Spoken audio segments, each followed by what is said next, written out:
ご覧のスポンサーの提供でお送りしました。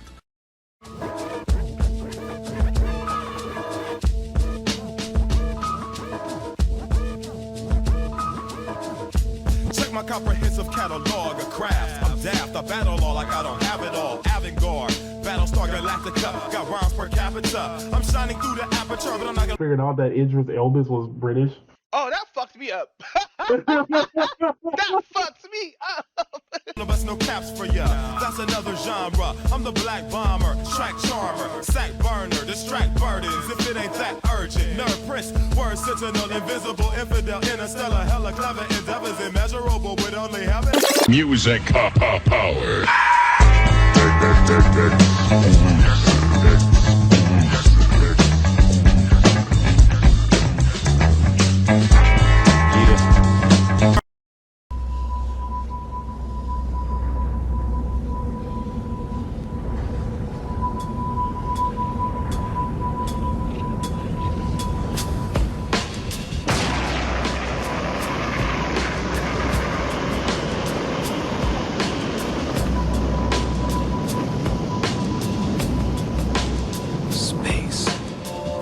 Has the right to dream. There are endless possibilities stretched out before him. You have to trust in your own power. Whatever happens from now on, you stand firm and face your destiny without fear, but with courage. What awaits him down the path, he will then have to choose. No one's gonna give you a map. You've got to walk your own path. Children leave their homes in search of this quest. What is thy desire? As they search, they are always asking questions. What's out there? What's waiting for me? Why was I made? Who made me? And what did they make me for? Are you gonna go up into space with your old man or not? Maybe I'll never get over this. I've lived my life following my dreams, and I don't have any regrets. You're gonna just keep running away? Just keep running away? I'm not running.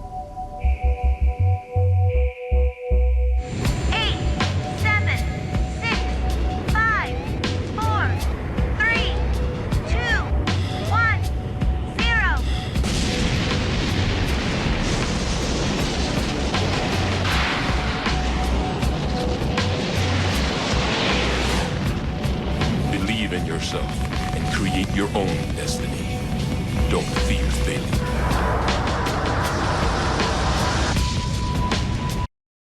But yeah, let's continue.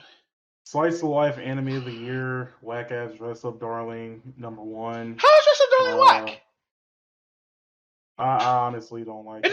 This is a cosplayer who teases her boy or teases her boyfriend. Yeah, that's just nothing but incel fuel. Incel fuel? Wow! That anime is called incel fuel. Let's be real on that. Incel fuel? Really? Even though he probably fucks the girl at the end?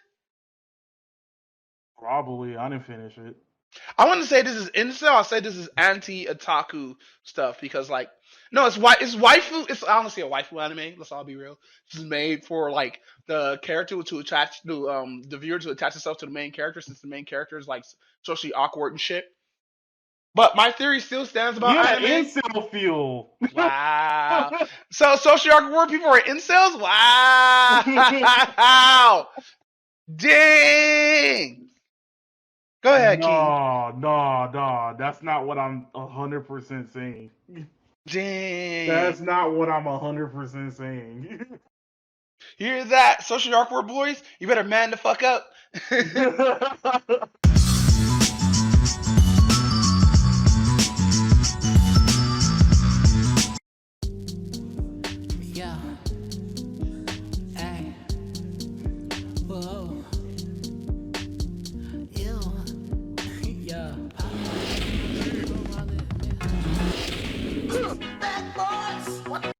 Let him get up. Jerked you off at super speed, so it's...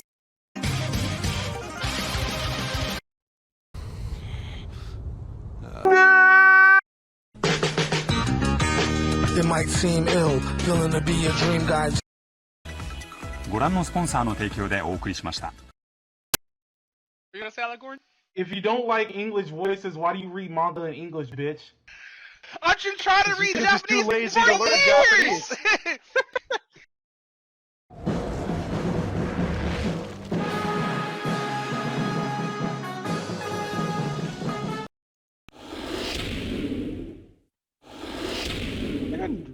intro. But welcome to the stream. We're not going to be playing Counter-Strike 2, but what we're going to be doing is actual fucking work today. Cause I keep saying I'm gonna do this and I'll never do it.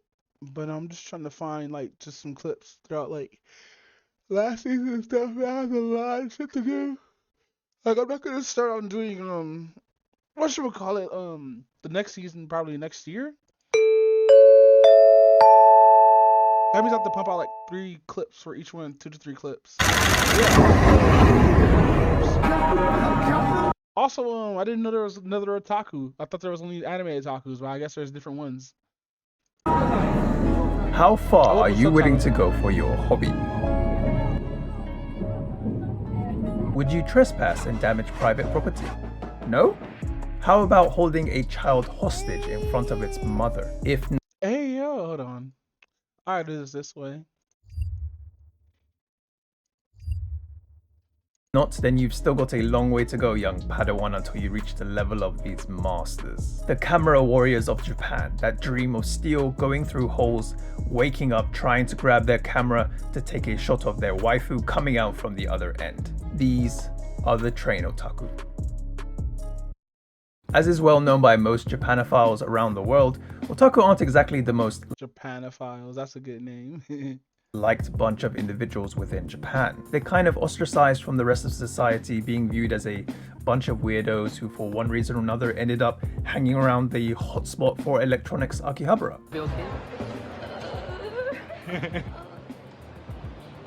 My English is very bad, sorry.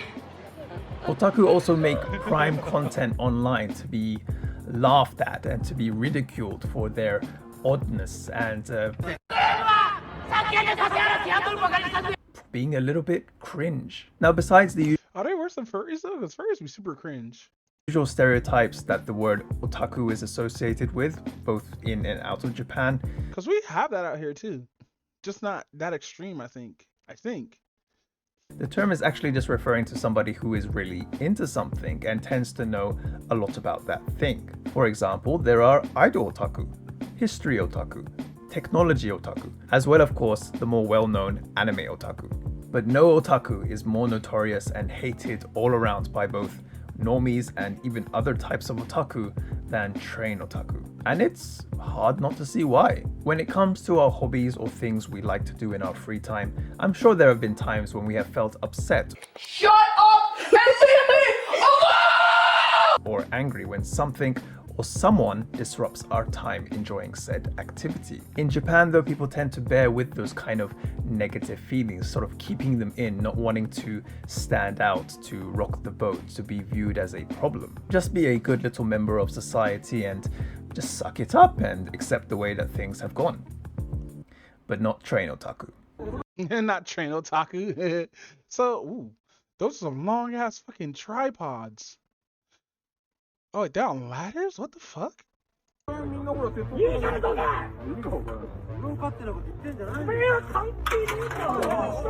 shit.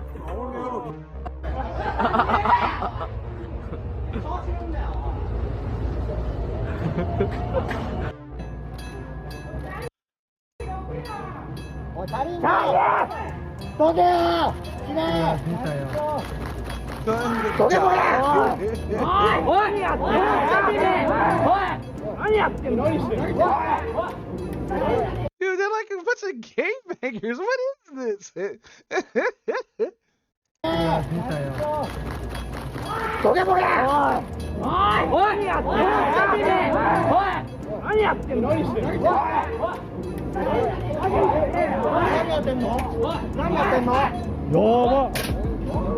Yo, I didn't know trains were that awesome in Japan. Cause when I first seen this kind of shit, it was on a Chan board where they used to do like train shit and stuff like that. I think it was like not 4chan, but 3chan or some shit like that, where it just talked about just trains and shit and how like people used to talk about train shit. I was a little bit into it, but like not as into it as these guys, but like yeah, I didn't know this shit was happening. I thought there's like really cool pictures. This video has made its rounds around the Japanese interwebs and is destined now to be a classic hit. It's showing you what would happen if you got in the way of a train otaku's camera. Now this next camera warrior had a problem. Had a very big problem. So big that he had to push the train's emergency call button. When the train conductor came over to find out what the issue was, the train otaku explained that he just couldn't take the photo that he wanted and demanded that the train conductor turn off all the lights within the train so that he could take his. Wow, is this like the Karens of Japan? Because that's what it's ooh, wow, is that like a huge fine? Because out here, I think you get sent to jail if you pull the emergency alarm just for like personal reasons. Photo. Naturally, the train conductor wasn't that understanding. もし写真を撮りたいんでしたら、大井店出て、回って自分で撮ってください。この電車に乗りたいんだったら乗ってください。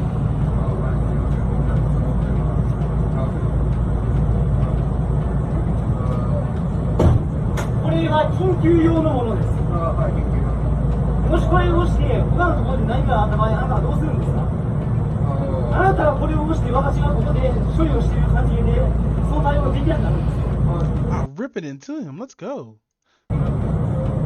どうするんですか？そういう場合。こうなりますよね。これは緊急用のものです。写真を撮るために使うようなものではない。Even though love for trains is no doubt appreciated by train station staff, unfortunately they're the ones that end up coming head to head with train otaku.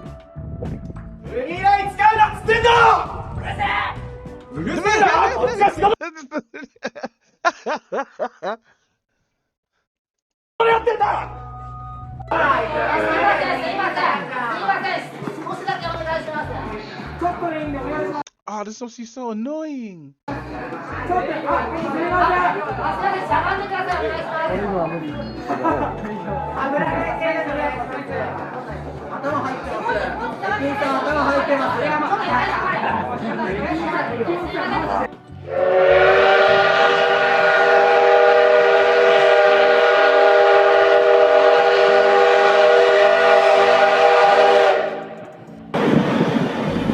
That's an old train.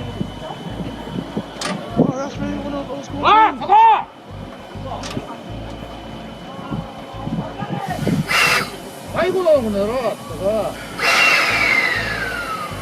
One station staff member took to Twitter to write about how even though there was a time where they themselves not just like just react like shittily to this, but damn, that's crazy as fuck, bro.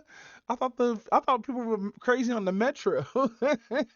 Damn, you got people blocking the way and shit, getting mad because man, sure if I don't walk near like a train otaku. I think we actually do have that out here, but I think it's called something else. To take pictures of trains and wanted to bond more with others who shared a similar love and appreciation for trains, he saw the reality of the train otaku. He writes that they end up causing delays. They snap back at me if I try to caution them. They don't care if faces are shown in their shots, and we end up getting complaints from other passengers. He then says at the end that rather than being angry at train otaku, he's more just disappointed and feels damn. That's crazy. Dude's like, fuck, man, being mad really makes us sad, you know, people being fan of like, but we have some like that in like all kinds of like fucking in all kinds of fucking communities and like cultures and whatnot. There's people who are just fucking up for people who just want to do normal things or just be fan of those kind of trends or whatnot. And we got the people who just fucking just roll up talking about entitlement. You gotta do what I do. I pull this emergency brake or this emergency lever right here. Stop everything for me. I need to take the perfect man, that's terrible, man. Stupid for being so I hate when I get into like a fandom and it's like how toxic people like that. Naive in the beginning. Now, out of the hundreds of different stories, articles that I have seen talking about how much trouble that train otaku have caused, this one in particular really got my attention.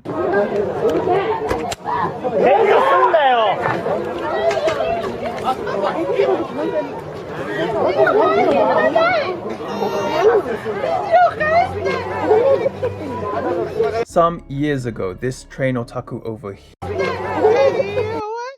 That dude was so mad.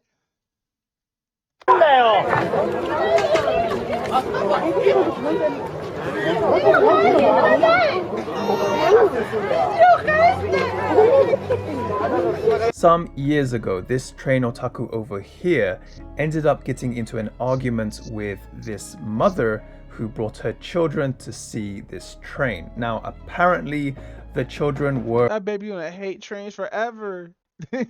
too close to the train, and obviously this train otaku wanted to take pictures. They ended up getting into an argument, and the train otaku wanted an apology from the mother, ended up picking up one of her children, forcing the mother to go down on her knees. Wow, that's fucked up. Damn, that's really just a super Karen. Like, I don't think Karen ever. No, they have. Like, I gotta take that back. Karens do be grabbing children. Begging him to give back her child. Luckily, the children were not harmed and the guy was later taken away. Now, of course, not all train otaku are like this. I mean, there are Yeah, not all of them. thousands. Just the percentage of the that make them all look bad. Of crazy. train otaku out there, and it's mostly the negative stuff that gets brought up online and talked about. But yeah, it's still surprising to me, like in a society where non-verbal social rules are of the utmost importance, that you'd still have these guys who would go pretty far in the pursuit of their own hobbies. Anyway, I hope you guys enjoyed this video, and hopefully I will see you. No, good video. No, I just want to like stream and like do work and stuff like that. Like I just want to like do my reaction to this one because I was just watching videos and shit.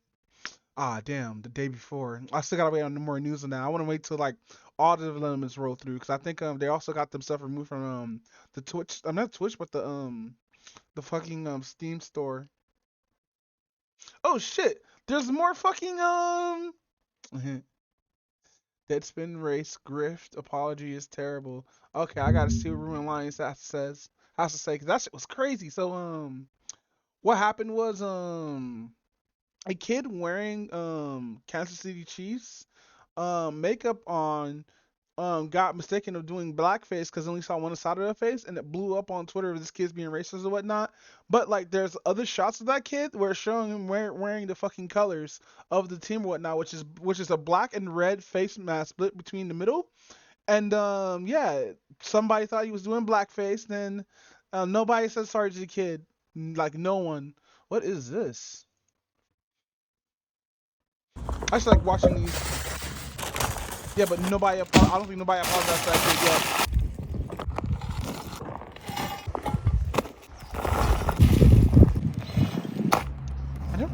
I never understood burying the meat.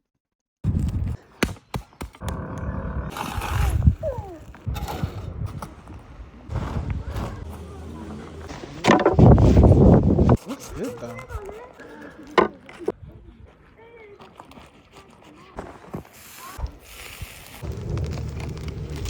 Oh, that was so good.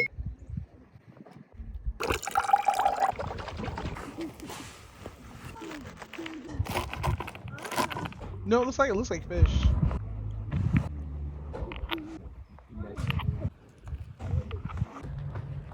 Those bacon bits? Oh, that's so good.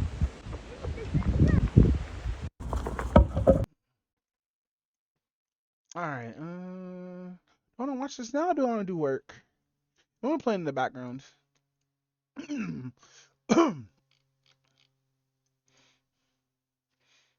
As the old saying goes, there are three things guaranteed in this life: death, taxes, and people being stupid trying to virtue signal for no reason other than to stroke their own egos. And when it comes to that third thing, those people never really understand the potential consequences of their actions, which is why I am here doing the civic duty as the doctor, professor, philanthropist, gynecologist, veterinarian, cafeteria lady with them mommy milker, big double D titties that serves you that slop on Mondays, professional dog walker, Burger King onion ring connoisseur, McDonald's protester, dildo expertise, clit finder. Do I want to order me some fucking Burger King now? Damn it. This. Alright, what I was looking for. I actually like fucking organize this shit. This is Los Angeles? No, this is not Los Angeles. Where is this? This looks like a foreign spot, but I don't know where it is though.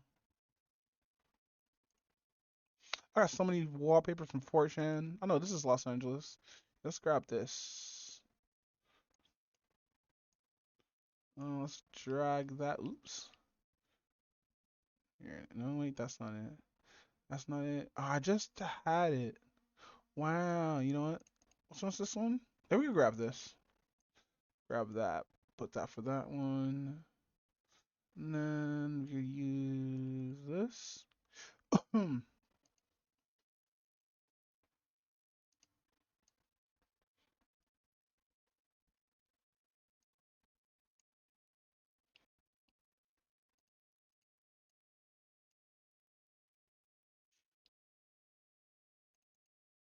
No, I already clicked on that. So let's see, one more I'm supposed to have in here. No, that's this New York? Where is this? No, because that's a coast. It's like it's actually it's like Long Beach. I'm probably wrong though. Long Beach is not this thick, and we don't have a coastline like that. This is probably like up north or something like that, or another city, or even like a foreign city, or even Japan. Is it this one? I think it is this one. Yeah, it is this one.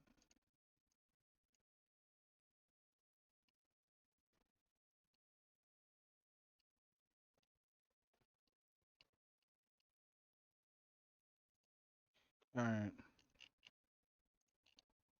The resident gardener of the neighboring area, the first black transphobic wizard in the Hogwarts universe, according to Twitter, and the sexiest black YouTuber who spends his time dedicated to the craft trying to teach you how to not be stupid on social media. We talked a couple days ago in a class about a guy who wanted to spread a message about blackface and bigotry in the NFL and the NFL fan base, and this guy made an article based around a 9-year-old child, and that 9-year-old child's family was not going for it, and they're thinking about a potential lawsuit. They want a retraction. They want an apology. Well, I am delighted to inform you that via Deadspin, they have updated once again the article that caused them all the problems, but there's a little bit of a problem. And I quote, on November 27th, Deadspin published an opinion piece criticizing the NFL for allowing a young fan to attend the Kansas City Chiefs game against the Las Vegas Raiders on November 26th, wearing a traditional Native American headdress, and based upon the available photo, which there were more available photos of this said child, and you would know that if you bothered to use your phone to do research instead of trying to virtue signal for some likes, what appeared to be black face paint. Unfortunately, the article drew attention. Then they better give this kid fucking for life tickets, bro. There's no fucking way of because this shit's been happening for decades or whatnot. Not the controversy, but like them wearing the red and black face with the traditional fucking Indian garb. Football fans, people who watch football, because you can tell these motherfuckers don't watch football at all. People who watch football will automatically know, oh, one face is black and he's wearing an Native American headdress. Of course he's a Redskins fan. I'm not a Redskins fan, but a Chiefs fan. Because they have red on the other side, because they wear split red and black. Whoever did this shit was like, they had a motive, dead ass. Attention to the fan, though our intended focus was on the NFL and its checkered history on race and issues which our writer has covered extensively for Deadspin in embarrassing fashion. 3 years ago, the Chiefs banned fans from wearing headdresses in Arrowhead Stadium, as well as face paint that appropriates American Indian cultures and traditions. The story's intended focus was the NFL and its failure to extend those rules to the entire league. We regret any suggestion that we were attacking the fan. To that end, our story was updated on December 7th to remove any photos, tweets, links, or otherwise identifying information about the fan. Nah, man, it's the internet. That shouldn't go away. We have also revised the headline to better reflect the substance of the story. And you know, when you look at the title, it says the NFL must ban Native American headdresses and culturally insensitive face paint in the stands. And they also make mention to that, tribe that was not cool with it. However, the article still brings criticism towards the fan. It takes a lot to disrespect two groups of people at once, but on Sunday afternoon in Las Vegas, someone in the stands of the Kansas City Chiefs game found a way, leading to lots of unanswered questions. Why did the camera person give this fan attention? So you're still subtly mentioning said child without mentioning said child. And I would just like to say, as a person who sees a bunch of fans doing overdramatic things to show support for their team, this kid is not offending anybody. This was not blackface. This was not disrespectful. This is something that there are a lot of fans across all these NFL teams do on any given Sunday, Monday, Thursday, random Black Friday game, or a random Saturday game in London. It's what they do to show support. I wish everybody was a fan of the Denver Broncos, even though we're struggling right now. We were just on a winning streak, but of course, you can't have faith in somebody who says Broncos country, let's ride. It is stupid how you wanted to have a conversation based around bigotry, hatefulness, racism, and yada yada, and you tried to pin it on a child. You were fucking stupid. No wonder they don't care about your bullshit apology. No wonder they want a retraction. Nah, fucking sue, bro. Sorry for being quiet for so long. No, fucking sue. No wonder they want an apology. No wonder they're thinking about suing. Oh, and just in case anybody was wondering, the dipshit who was so loud and proud is still hiding behind a Twitter lockdown because he doesn't have the balls to actually defend himself, but he has the balls to hide like a little bitch. Because of course, when you're that loud and wrong, the best thing for you to do is to hide from any actual criticism, especially when you're accusing a 9-year-old of, what was that word? Oh, bigotry, hatefulness, racism, blackface, yada, yada, yada. The list will always extend and go on when people like this want to have a conversation based around their personal fifis being hurt. It is sad how this was something that was even a story to begin with that allowed them to have anyone agree with Deadspin in the first place. Shame on you. Fuck you for doing that. And if I were to say anything else to end this video, Broncos gonna win the Super Bowl. I don't know how we gonna do it, but we gonna win the Super Bowl. But I would love to know. Nah, Broncos not gonna win the Super Bowl, but like, no, I think we talked about this in the podcast too. It's like, yeah, man, like that family should definitely sue for defamation because like the internet's not gonna get rid of this, bro. It's gonna be fucking there or whatnot. And yeah, I hope that kid gets lifetime tickets to fucking the Chiefs, to every single fucking Chiefs game from now fucking on, or like fucking just sue the article or whatnot. Should have the NFL hopping, because like you gotta be stupid as fuck to like just assume. But then again, they probably don't know nothing about football. But then that's just me just being like, they probably like do know about football and just want a virtue signal.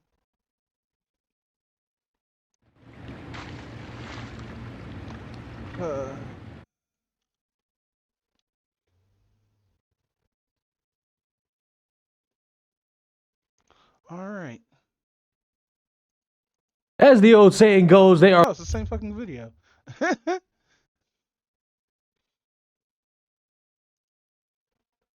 But nah, how is everybody in chat? If there is anybody in chat, I don't think there's anybody in chat. I haven't looked at chat yet, like at all.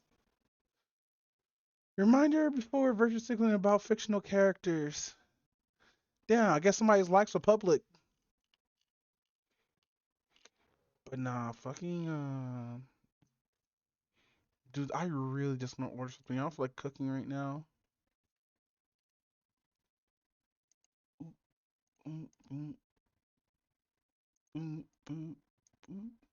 I could barely see.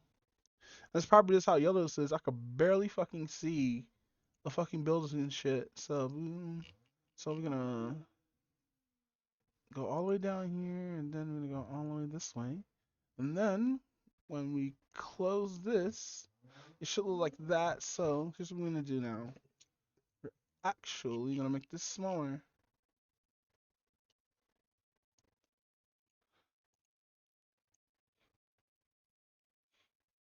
Or we could just do it like this. And then we gotta make it smaller. There we go.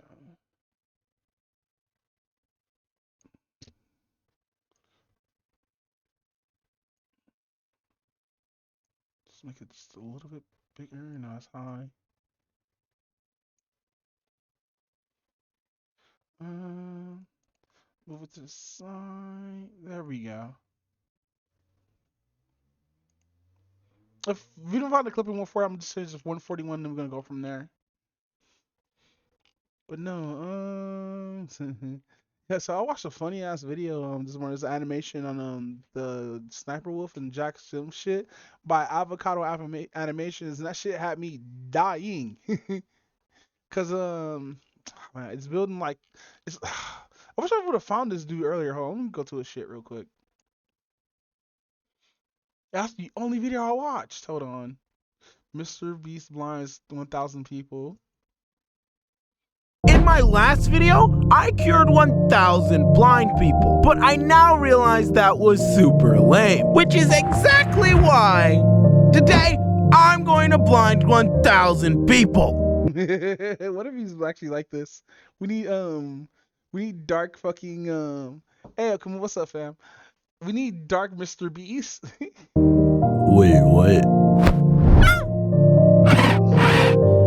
Oh my god.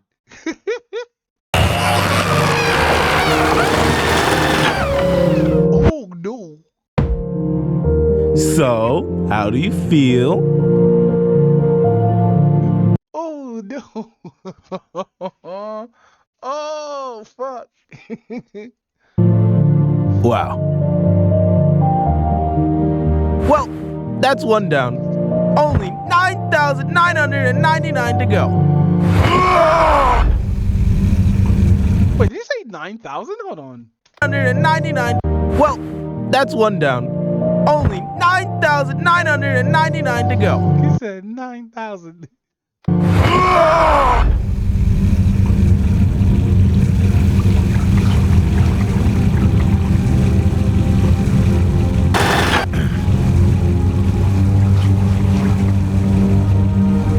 Oh god, I love this.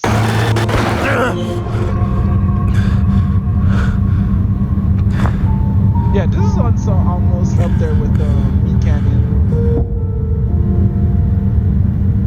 Just make the best video possible. I hunted 100 people! Would you rather? Hey, yo, no. I'm sorry. Eat your own dog or have sex with your dad? Oh, no. Oh, no. Pause, by the way, but oh, no. Would you rather eat your dog or have sex with your dad? Oh, that sucks. This dude chose sex with his dad so he would eat his dog. I recreated the human Hey, yo. centipede with a bunch of YouTubers. Ludwig. I killed every blue whale. I overthrew. Wait. This is a compilation of the videos. These have to be other videos. There's no way. He did other videos like this. I think I saw that previous one with the whale. The Bolivian government.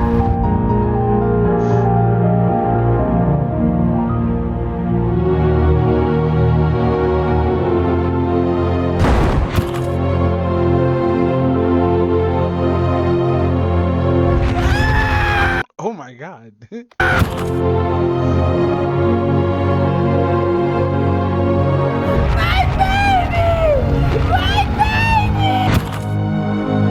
And he's doing thumbnails on a green screen. He was just a child. Kid should have thought of that before crossing the circle. Oh shit.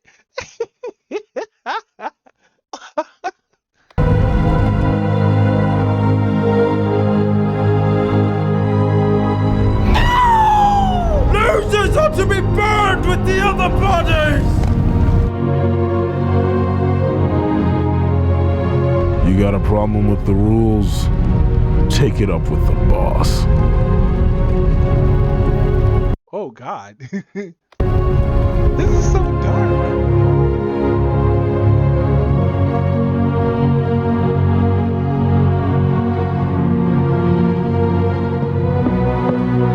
Come to celebrate. Look at all the two black. Biggest in the world. Jimmy. Was all of this necessary?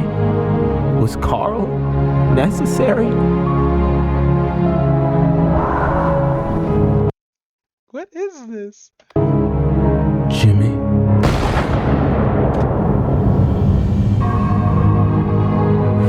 No one's doing it like we are, Chris.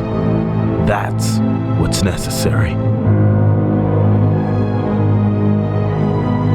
What?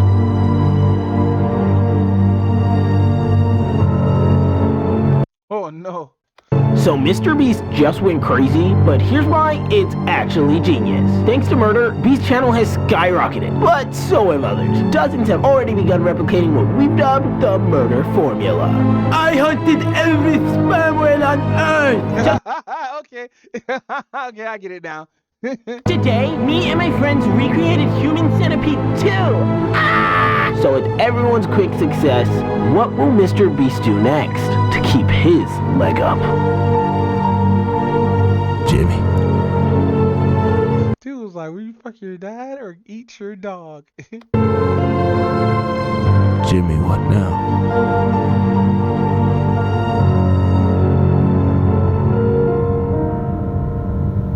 I know.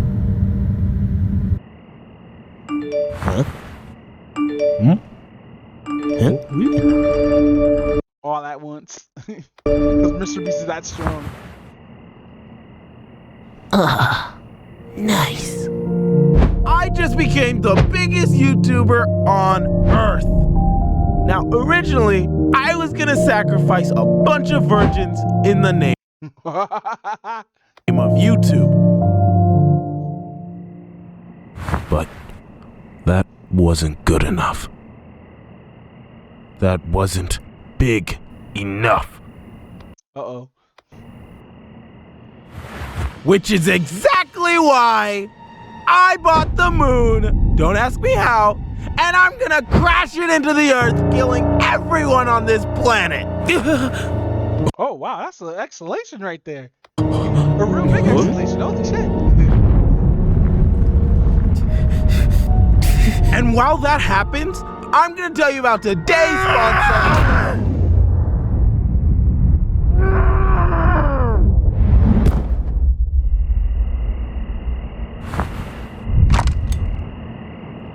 The gun already has blood on it. Shut it off. Now. No. Ooh. Shut it off!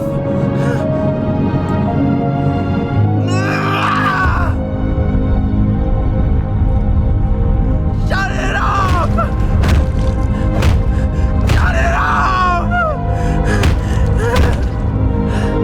This is really dark.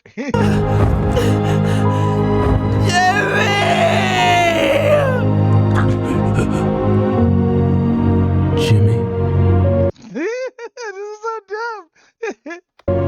Carl. I can't stop it, Carl.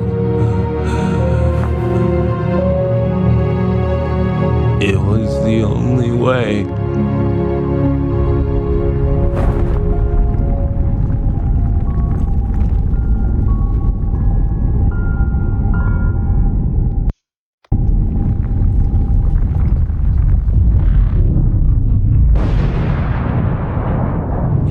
Good animations. You didn't know, this is actually a sequel to my last Mr. Beast videos, which you can watch right there. Right there. Click it. Click it. Alright. Thanks for watching. Bye.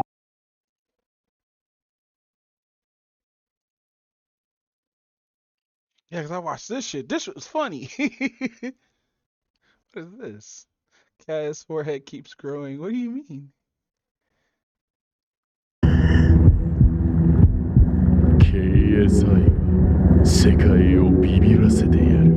But first, this video is brought to you by Opera. Alright. Shit. So, I was gonna watch the rest of this video, but I was like, nah. I don't know what happened with fucking, with the day after. Or the day before. Fucking, I heard that shit like fucking died horribly. Even he's covering it. What game is this?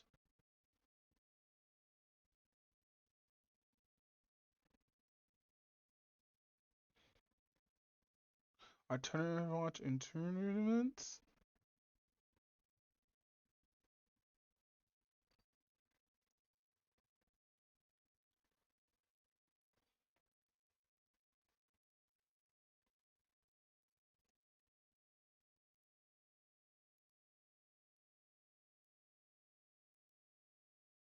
I want to watch this, but I don't feel like being jump scared.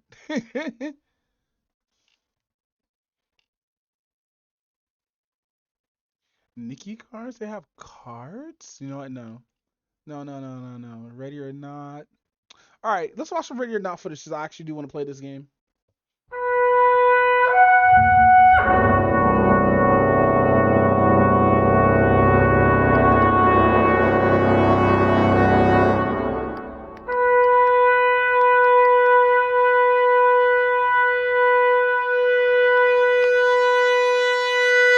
So this is a game I actually tried to play on my system, but I got that rare lighting bug, I guess, because people say it's super rare. And I think I have it.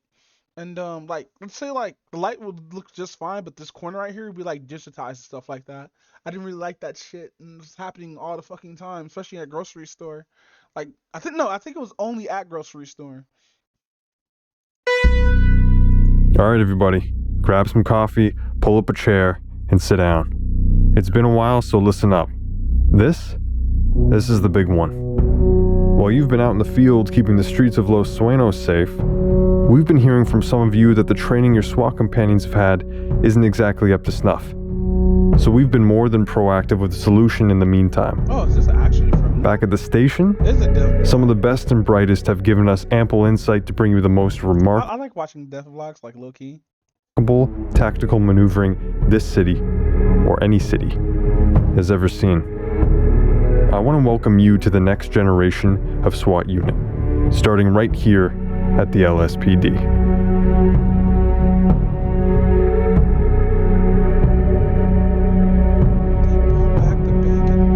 It all starts from the top, moving from point A to B. Movement has been overhauled to give you full control over how your team maneuvers through each level. The Fallen command now allows you to choose how each member is grouped together, whether it's single file, double file, in a diamond, or in a wedge formation. Oh shit. You can decide on the fly what formation you want. On me, move. Within these groupings, threats at any angle are accounted for, based on what you've chosen. Proper order detection is in place as well, so formation is maintained at all times, regardless of where you are. Even if you're moving towards them, or aiming in their general direction, your team detects this and repositions accordingly. Yo, that's actually pretty fucking cool. People actually get the fuck out the way. Oh man, so like, oh man, that's actually pretty smart because like most podcasts stay there, but that's like I don't. That just feels too smooth, bro. That's way too smooth. Stairs and ramps might slow you down, but everyone is fully aware of the risks at the top and bottom, and will act as such, keeping their weapons trained where they need to be. Incapacitated suspects and civilians will need plenty of room for medical, so your team will no longer trample over them. In fact, great care has been taken across all levels to ensure that no one will be stepping where they shouldn't be, environmental objects included. Gone are the days of hanging out in the fatal funnel. Your team will promptly reposition if caught within that threshold and move to the safest position possible. Now, it's great being able to command an element, but what about an individual? We've also now opened up opportunities for more granular individual control per member. You tell them where to move or focus, who they swap positions with during a team activity. Okay, so they kind of make it like SWAT, because SWAT had this option, I believe. Or whether or not they search a room on their own. Start a search. It's completely up to you.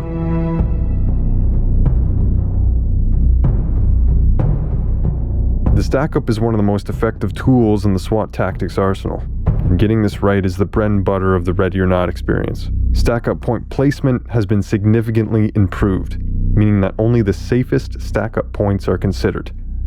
Certain room layouts allow for certain stacks, while others prevent them, like corner-fed doors. But that being said, there are situations where an unsafe stack is necessary, like a tight hallway, as it's the only option available. Your team can stack all left, Up on the left. That's affirmative. or all right, Up on the right. Got it. or split, Put the stack on this door. In position. and shift around if need be for better positioning. Doing it. Delta has your back when possible, so you can stay focused on clearing what's in front of you. If at any point you want to fall into the stack, just move in, and the element will adjust around you.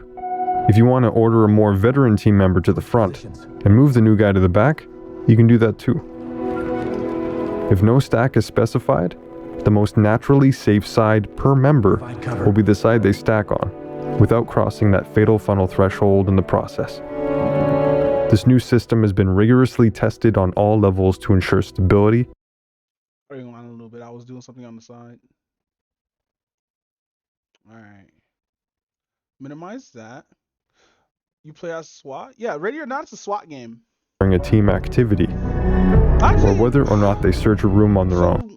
I want to play this game because I like mill sims and stuff like that, but I want to play something that's more urban. So I started looking at cop sims and stuff like that, like SWAT and everything like that. I thought Rainbow Six Siege does hit that kind of a little bit or whatnot, but like I like airsoft. I want to do airsoft one day. Like before I hit 50 or some shit, be a 40-year-old airsoft noob or whatnot. But no, I want to do airsoft. But fucking I barely know anybody who actually goes to events and out here. I think we don't have them airsoft like that. But but I also want to get into like learning calls and stuff like that and everything. And this video game has all that and stuff like that. Like I want to play SWAT, but like I don't know if I can find it on Steam, because I don't think SWAT 3 is on Steam. But Ready or Not's just up there or whatnot, and like I've just been getting deep into the lore of the game or whatnot. Like I said, I had it on the system one time, but like I had to refund it because the visual glitch was just too much. Start a search. It's completely up to you.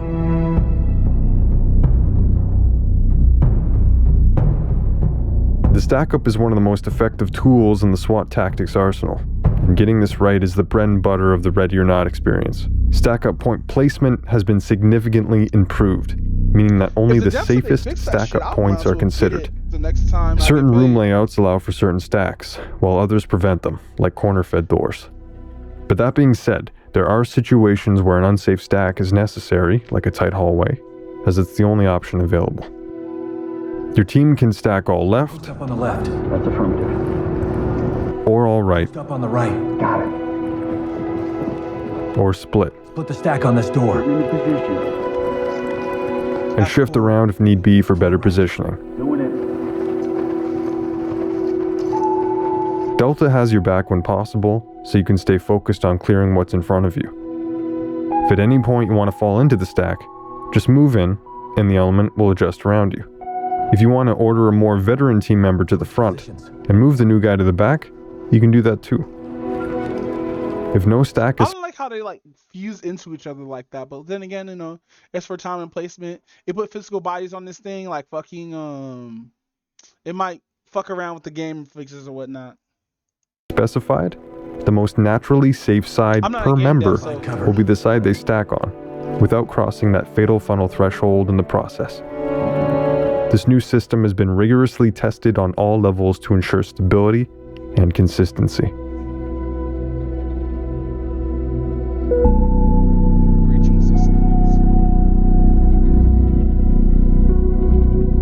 Right after a stack typically comes the next step of bringing order to chaos, breaching and clearing, both which have received a significant logic overhaul. For breaching, you've got some new commands at your disposal: ram, Flash and clear. launcher, Launch a grenade through the door. and leader. Kick and clear.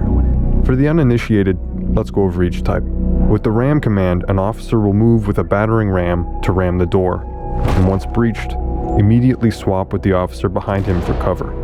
With the launcher command, an officer will move just outside of their position and lean to fire their launcher within the center of the target room while staying out of that fatal funnel in the process. The leader command is unique in that you'll be the icebreaker to initiate that first action when breaching. SWAT will follow.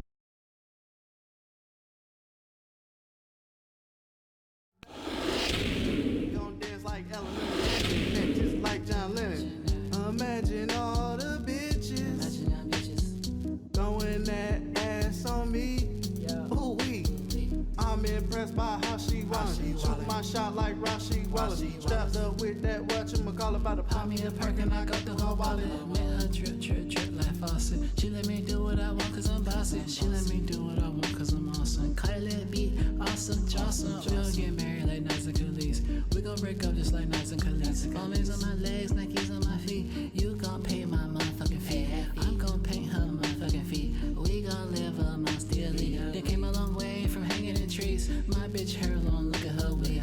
All I even had to do was Millie. Can I have some pussy, bitch, please? Bitch, please.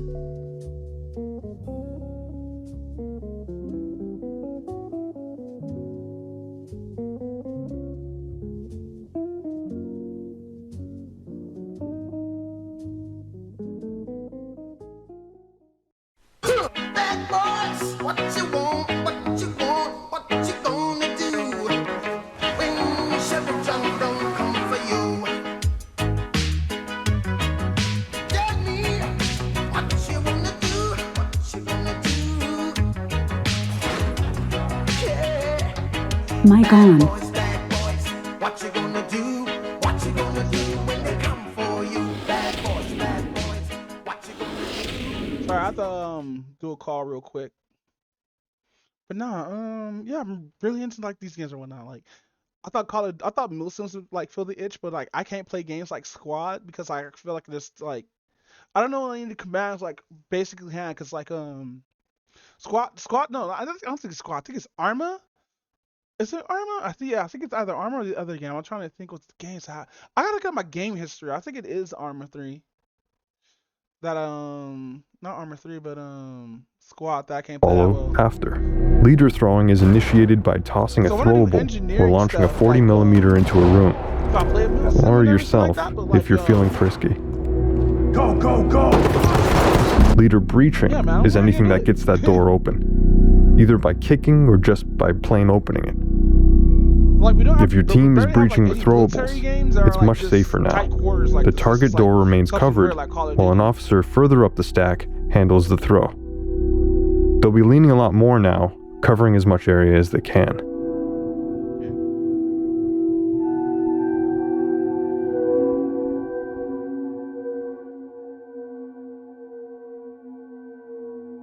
Now that your team's gone through more rigorous clearing training, they'll be faster and smoother than ever before. SWAT now have a comprehensive... Oh wow, I love those cuts. Hold on. They'll be faster and smoother than ever before. SWAT now have a comprehensive understanding of rooms as they navigate maps, meaning improved navigation and no more overextending into other rooms. They'll follow the left-right principle, using the button hook or flow-in maneuvers where applicable. For a single stack on a doorway for... Oh, you know what? They probably actually... You know, if they have it like that, how come they don't have collision between each other then? For example, the first man will button hook, as it's a lot faster for the second man to flow in acting as cover. Split stacks will always use the flow-in maneuver since it's faster than button hook in this scenario. Corner-fed doors don't... Dude, people who do a SWAT is like mouths are just watering at the like, yo, they actually are doing their shit right. Don't allow for button hooking, so SWAT will naturally flow in first. Yeah, that means I gotta watch videos on cops and SWAT reacting to this game again because they didn't update it to 1.0. First. SWAT have also received muzzle discipline training. As each one breaches through the threshold, officers will lower their weapon so they don't flag their teammates in the process. Just like the real thing, they'll be sticking to walls for optimal cover and positioning. No more playing musical chairs in the middle of a room. As they proceed, they'll make call-outs on openings while looking out for threats. Officers that have the appropriate trait will be able to check hiding spots to confirm without a shadow of a doubt that a room is secured, all while leaning for a better view of their immediate surroundings. We've now introduced threshold scanning. Your fellow officers will center check or pie the door before entry. During that pie maneuver, the team will collapse the stack closer to the door as the pie continues. Threshold scanning is skipped altogether if a throwable is used, since anyone in the room is going to be disoriented.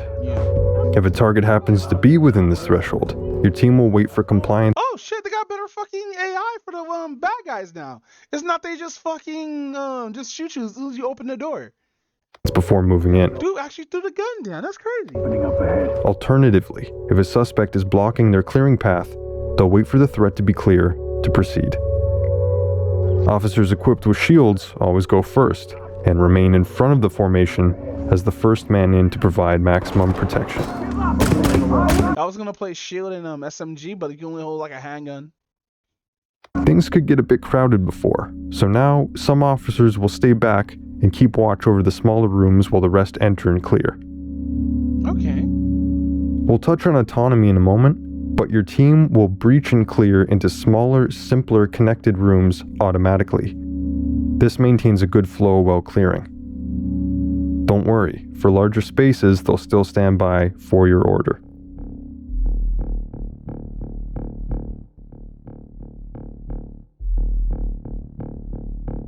There's also been focus on the finer details, as well as improving existing behaviors to provide more depth to your Okay, cool. I might actually have to put this on my wish list again. experience while out on a call. Got multiple openings here. Threat awareness training has been provided, so all threats are appropriately accounted for, and not just the ones on the walls. An open door is considered more of a threat than a closed one, so in this situation, the open door is weighted more heavily as dangerous. During combat, conserving ammunition and accuracy is important, and your team knows that. They'll be able to select semi-auto fire with these things in mind. In the Wait, I didn't know the NPCs could run out of fucking ammo. That's crazy. That's actually crazy detail. event that they do run out of ammo, they'll switch to their sidearm, because as the old mantra goes, switching to your sidearm is faster than reloading. After all relevant threats are dealt with, they'll switch back to their primary. Specific orders for deploying less lethals are now available. You can have them tase, pepper. Hold on. For deploying less lethals are now available. You can have them tase, Yeah, that shit sucks, by the way. It really does suck. pepper, beanbag, or Ooh. Wait, hold on. to their primary. Specific orders for deploying less lethals are now available. You can have them tase, pepper, beanbag, or melee non-compliant individuals. You'll be able to tell your team to secure a room, or at the end They need bear mirrors. Dead ass. of a mission, have them secure the entire level. Search and secure. Killing passive individuals or your fellow SWAT intentionally, that's They shoot you back? Let's go. not gonna fly. While they'll give you a glance and a warning if you shoot them, further intentional shooting will be met with force to prevent further loss of life. Hey, yo. So don't shoot them on accident. Watch yourselves. For more immersive player-to-player communication, But what if it's during a gunfight though? Like you accidentally shoot you like when you're no, like because given how the AI is gonna be behind you anyway, that's what makes you take cover. with or without a mic. You'll also now be able to issue orders to your online teammates using the built-in command menu.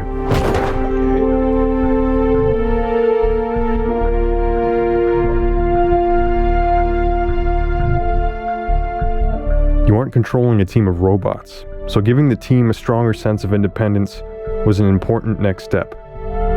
Your element will now feel more intelligent and proficient than ever. They'll be able to collect evidence, as well as report and secure suspects and civilians, all on their own and all within earshot of you, so they don't wander too far.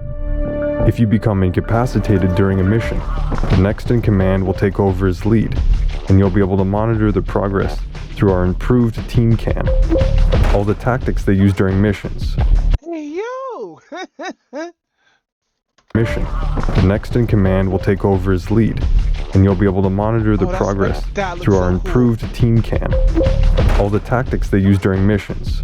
Leaning, prying doors, breaches, all of the That looks really good, especially if this is VR too. Ooh, real shade. Oh my god. those will be on full display until the mission is complete. Now keep in mind, even if they complete all objectives, this won't be considered a mission success. Now, just because we're talking tactical here, doesn't mean everyone's getting their personalities from those 90s training videos. With 12 distinct new voices for your SWAT team alone, and over 18,000 lines of dialogue, they'll be livelier than ever. Quiet and loud variations, new callouts, more emotion, As you're moving through the many locales of Los Sueños, the I wonder what they allow us to do, like a mod where it says NPC mode, and it just goes through like the level. might have some choice words for what they see, both good and bad. So weird seeing these old school diners. My parents used to take me to one all the time. Nothing like a cheeseburger from a diner. Thick motherfucker.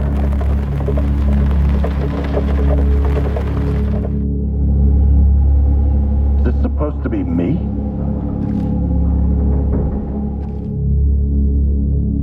Trailers. You hear all this talk of trailers but never see them. Notifying trailers. Well, now, once a mission is complete, trailers are going to do a sweep of the area and begin bagging evidence, as well as move arrested suspects and civilians back to the Bearcat. They'll stay out of your way and won't have a significant impact on your mission. Oh shit, mods, let's go. So like, yeah, mods are pretty awesome for it or not.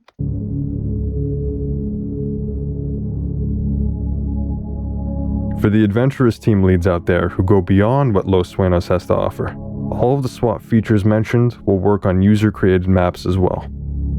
When you fire up a custom level, we generate all required data the first time, so subsequent playthroughs won't require as much of a wait. Okay.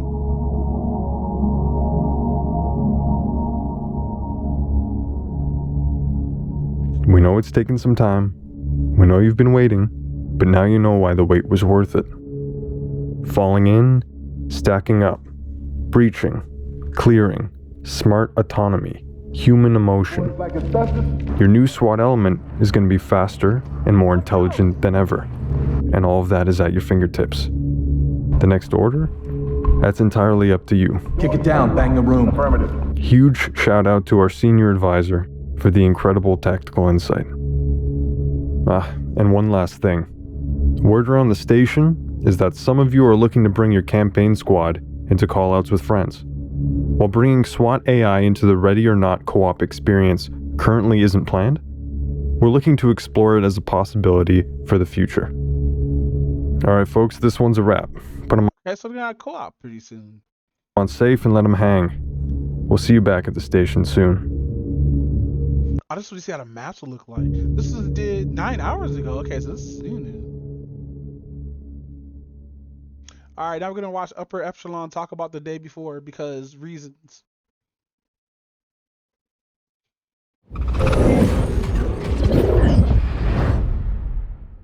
Alright, I didn't anticipate doing a follow-up video this quickly, but the developers behind The Day Before just shut down completely, so here I am. This game is an enigma. From the very beginning, it looked too good to be true, but with an industry that's relatively malnourished when it comes to high-quality zombie survival games, people basically wanted it to be true so badly that they fell right into the... Damn, one of the most fucked scams ever, dude. They really thought they could do something with this.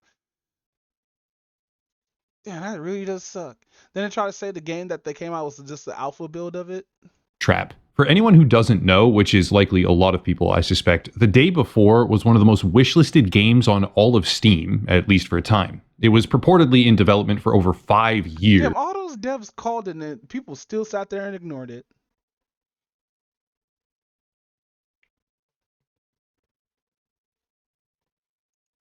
Supposedly. It was advertised as an open world survival MMO, and it was mired in scandal because every time they were about to release a trailer or a gameplay session or something like that, it would get delayed, canceled, pushed back, or worse yet, it would turn out to be an actual bait and switch, kind of like the game itself. The developers, or rather the market... Yeah, fucking, look, like, this, the streets are so fucking full. Oh, she's cute. So I'm just looking at my order, see if it's gonna be ready or not. But like, oh no, it's just like fucking. I'll be angry too if I spent $40 on the game I was waiting for. It comes out in alpha and it looks nothing like the trailer. I can't see how Ubisoft got away with that shit a lot of times. Marketers, or the decision makers, I guess is probably the best way to phrase it, engaged in some of the most disingenuous marketing I've ever seen, leading the world to speculate that the game wasn't even real. But in early December, on the 7th to be precise, a product did launch, a product that is, in fact, a video game. I bet you this only took like 6 to 4 months to make this game, and then just threw out there all the assets that they have. Contrary to what some might say, leading to a realization that yes, they did make something, but also no, this was not the something that they had promised. Still, that being said, tens of thousands of concurrent players tuned in, tried to get into the servers, experienced Oh man, I wish I could have got this game for free. the game, and it was catapulted to the #1 viewership slot on all of Twitch with ease, because even when the entire gaming world basically knew that the scam was a scam, they were so desperate for it not to be a scam that they went ahead and pretended it wasn't. Hell, even I was deluding myself into a sliver of hope that they might actually stick with the game this time. They never stuck with anything else that they previously released, ever, so I guess I feel like an idiot for even holding on to that sliver in the first place, but yeah, the market was primed, the interest was there, and people so desperately wanted it to be true, they chose to believe it even when all existing evidence was pointing. Damn, that sucks. Imagine having that much copium. Like you be in that much denial to want this game to be what it is, like you saw in the trailers or whatnot, when it looks nothing like anything from the trailers. Damn, dude, that sucks. Pointing towards the inevitable truth, which is that this game was an elaborate and painfully transparent marketing scam right from the get-go. Let me just read a couple of statements right now, verbatim, so that people can understand just how blatant the chain of events actually is right here. On December 4th, 3 days before a planned early access release window for the day before, developer Fantastic posted a statement on social media reading, quote, "To a person who didn't believe in us, we made this game for you, too. We accept any kind of criticism and don't hold a grudge against you." And then they went dark on social media and then on Discord, which is crazy. Before we continue moving forward together, kindly allow us to note a few things. Please forgive us for not doing the best marketing and teasers. We learn something new and improve ourselves every single day. Please don't accuse us of scamming. That's not true. We didn't take a penny from anyone. Please don't accuse us of asset flip. That's not true also. Our team worked day and night for 5 years. Yeah, to it's not a 5-year game, dude. Like a 5-year game is like Alan Wake, American Nightmare. make our dream game a reality. Please don't underestimate our work. It wasn't easy. We are like you. We worked hard, and we're incredibly happy that our game will finally see the light of day for everyone to explore. End quote. Wow, heartfelt, honest, transparent, except no, not in the slightest, because precisely 1 week later, 4 days after the game had actually launched and capitalized on the hype window of its initial release, the developers released this statement, quote, "Today we announced the closure of Fantastic Studio. Unfortunately, the day before has failed financially, and we lack the funds to continue. All income received is being used to pay off debts to our partners. We That has to be fake. That has to be fake. invested all our efforts, resources, and man hours into the development of the day before, which was our first huge game. We really wanted to release new patches to reveal the full potential of the game, but unfortunately, we don't have the funding to continue the work. It's important to note that we didn't take any money from the public during the development of the day before. There were no pre-orders or crowdfunding campaigns. We worked tirelessly for 5 years, pouring our blood, sweat, and tears into the game. At the moment, the future of the day before and Prop Night is unknown, but the servers will remain operational. We apologize if we didn't meet your expectations. We did everything within our Yikes. This looks fake, though. power, but unfortunately, we miscalculated our capabilities. Creating games is an incredibly challenging endeavor." End quote. What the actual fuck? You didn't take money from players for pre-orders, but you told the entire world that you would be releasing an open-world MMO, massive multiplayer online game, and then released something else completely. After that, 4 days after that, mind you, you shut down the entire studio after taking people's money, and 1 week before you shut down the studio, you were telling everyone to please not accuse you of scamming. Really, truly, this is one for the gaming history books. Look at this. This is what they were showing 2 years ago, and this is what they started selling 4 days before Yeah, that's horrible, man. liquidating their entire company. What if people just would have took this anyway? What if people would have accepted this? That'd be crazy. By the way, they didn't just shut down the company. They also nuked the Discord server, removed a bunch of the falsified tags that the game used to have on Steam. They even nuked the website, like the developer Fantastic website, which has also been taken down and replaced with their statement only.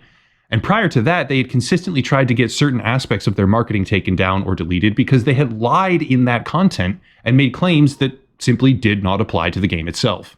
None of this makes any sense. 4 days after the largest cash infusion that they're ever going to get, they say, oh no, we can't afford to keep going, gotta pay back the investors, and then disappear. Yeah, that's a fucking lie. See, I have friends who work in publishing, like video game publishing. I've gotten to know a lot of people over the years that understand the landscape of investment in the industry and video games, etc. And even without that knowledge, it's painfully obvious that the chain of events on display here doesn't make sense. Investors don't provide just enough working capital for the game to be developed and then force liquidate everything 4 days after launch when the title garnered almost 40,000 concurrent players and was topping all of the different leaderboards on various platforms. At $40 a pop, with estimated sales easily in the hundreds of thousands, that's like without question, the developers are currently harvesting millions of dollars No, people got fucking refunds on that, I think. from the game release, and the investors do not disrupt that by torpedoing the developer's public reputation, or their future for that matter, and making them announce a full-scale studio shutdown. Somebody's gonna actually have to make something like the actual Data 4 concept, but not whatever this shit was.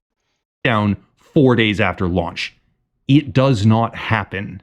Except what makes this even more depressingly hilarious is that the company relied on what they called a culture of volunteering, where unpaid workers would be largely contributing to the development of the game, which requires the question, how then were the bills so high that they forced liquidate 4 days after a very successful launch window to pay back investors?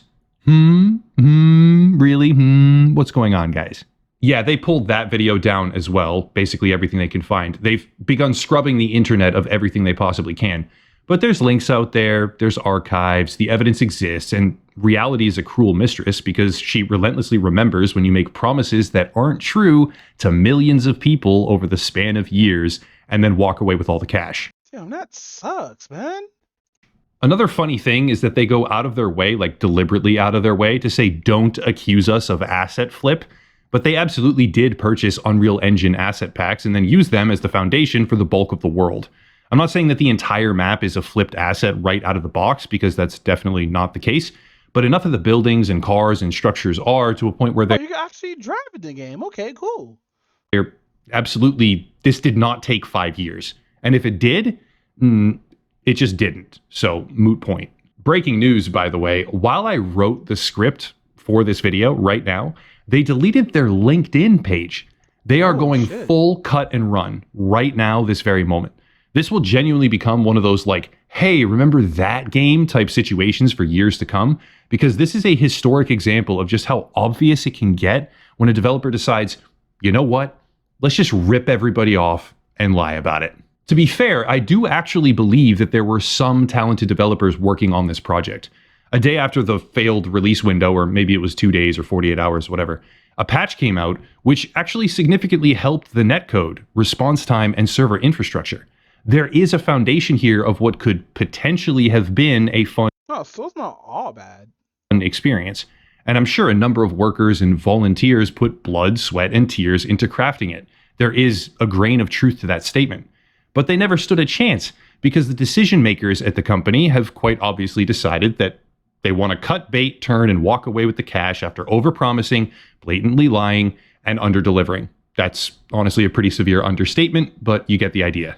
In my opinion, the game was always intended to be a ripoff, but the secret sauce was how popular it got based off the viral hype of their initial vertical slice demo, which was very obviously just not real at the time.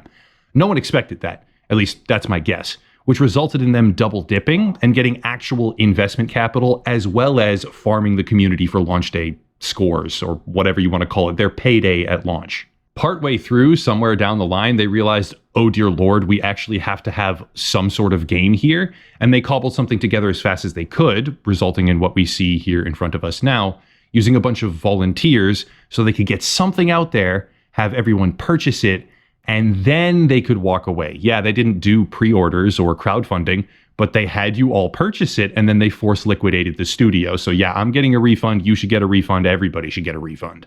The investors, if they even existed in the first place, probably won't get paid back. Why else would they? Dude, it sound like they fucking They sound like they fucking did a rug pull with this, bro. It's like, hey, you technically put out a game, and then like ran.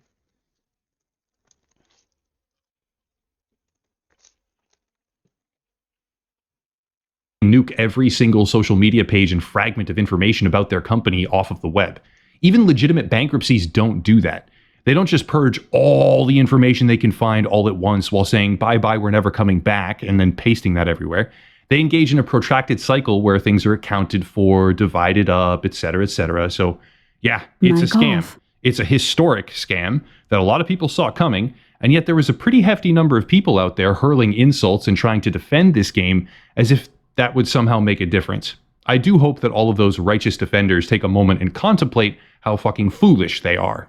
I'm not saying everyone had to scream about the game on social media or criticize the developers and openly call it a scam day in and day out. Like, that's not my point. But the idea that these people would go around to various different channels, on YouTube especially, trying to denigrate and ridicule the game's critics, pretending that those critics weren't making completely valid arguments pretty much every single time.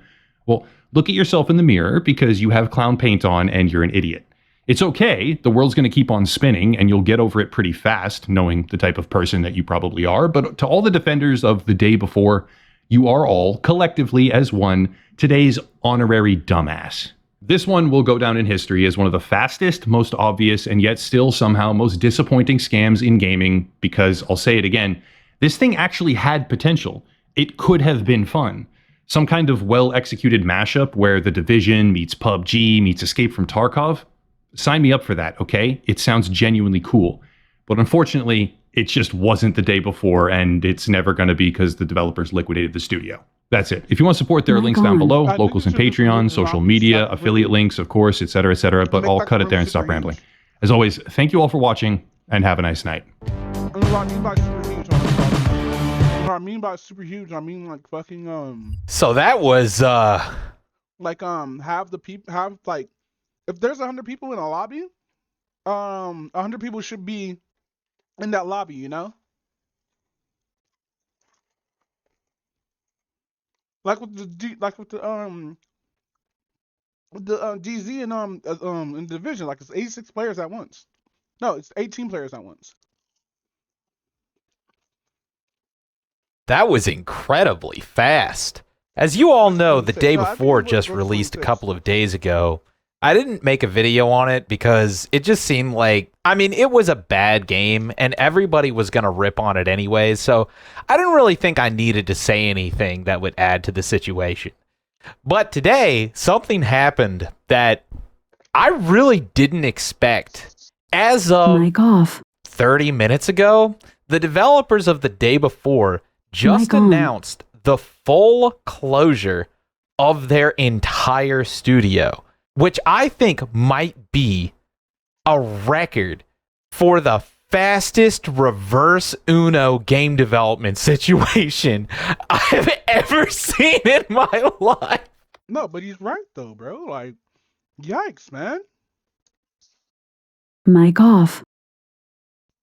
Mic on. Now, the day before, it was bad. I had asked them for a Steam key, and I had booted up the game for a second just to give it a look, and I almost instantly just stopped playing because it was just not worth it. It's one of those games where even making a video about how it's bad almost feels like a waste of time. Like, that's how bad it is. And there's a couple of cool ideas in the game. The UI is kind of nice, and I guess the concept of what they were trying to do was cool if it wasn't for the fact that they just completely failed to deliver on any aspect of that. But the fact that they have now just announced that they are closing down their entire studio is, to me, that's incredibly newsworthy. And I'm going to tell you why I think this is newsworthy. Now, first and foremost, one of the things that I think is just like so bad about this situation is the fact that even in this announcement, they're making it clear. Oh man, this burger's fucking delicious, by the way. All right, what's going on, everybody? Welcome back to another video here on the channel. And today, man, He's just doing gameplay But no, that's crazy. Fucking they bring out this fucking they say, oh, we're gonna bring out this fucking all these good trailers and shit like that, and then it comes out to be trash like that. That's horrible, dude.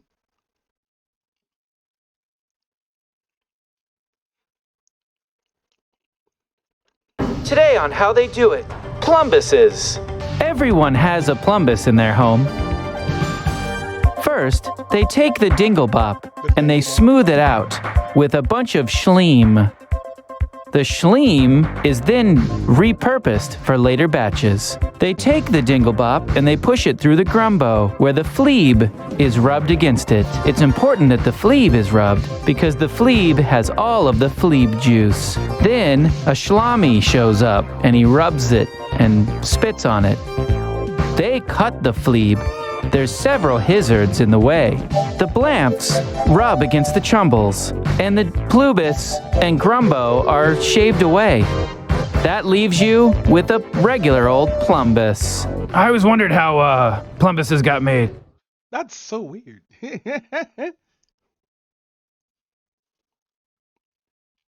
Alright, have I been streaming for? I think I streamed for over an hour by now and still haven't touched my fucking thing yet. I'm supposed to be doing this, honestly. No, that looks good. Just gotta do this real quick because we did this totally 100% wrong. Bam. And then we gotta do the same thing with this one. No.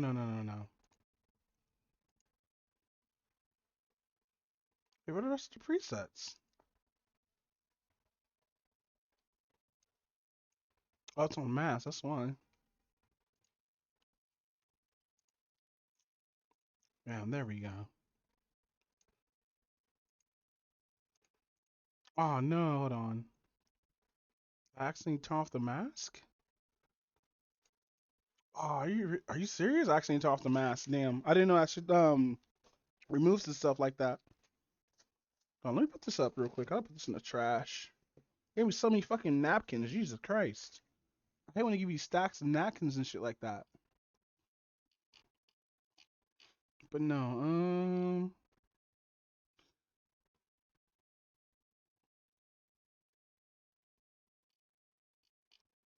I gotta find something that's funny in here that I could talk about while I'm waiting for my PC. Which TV? No. Wait, what? Saudi Arabia is home to some of the strictest laws of any country on earth. Drinking alcohol, partaking in non-traditional sex, or even so much as busting the wrong dance move could get you tortured in prison or sentenced to death. That is, unless you're one of the elite. You see, Saudi Arabia's richest and most powerful men may obey and uphold Sharia law in public. Behind closed doors, they're funding and participating in some of the most debaucherous parties the world has ever seen. Rampant with potent drugs, prostitution, and perverted anal fish fetishes. Meanwhile, these same men weaponize their influence to condemn poorer men with less status, sentencing people to death for a fraction of their own sins. So who are these all-powerful men living above the law and partying? Yeah, who are these princes and kings?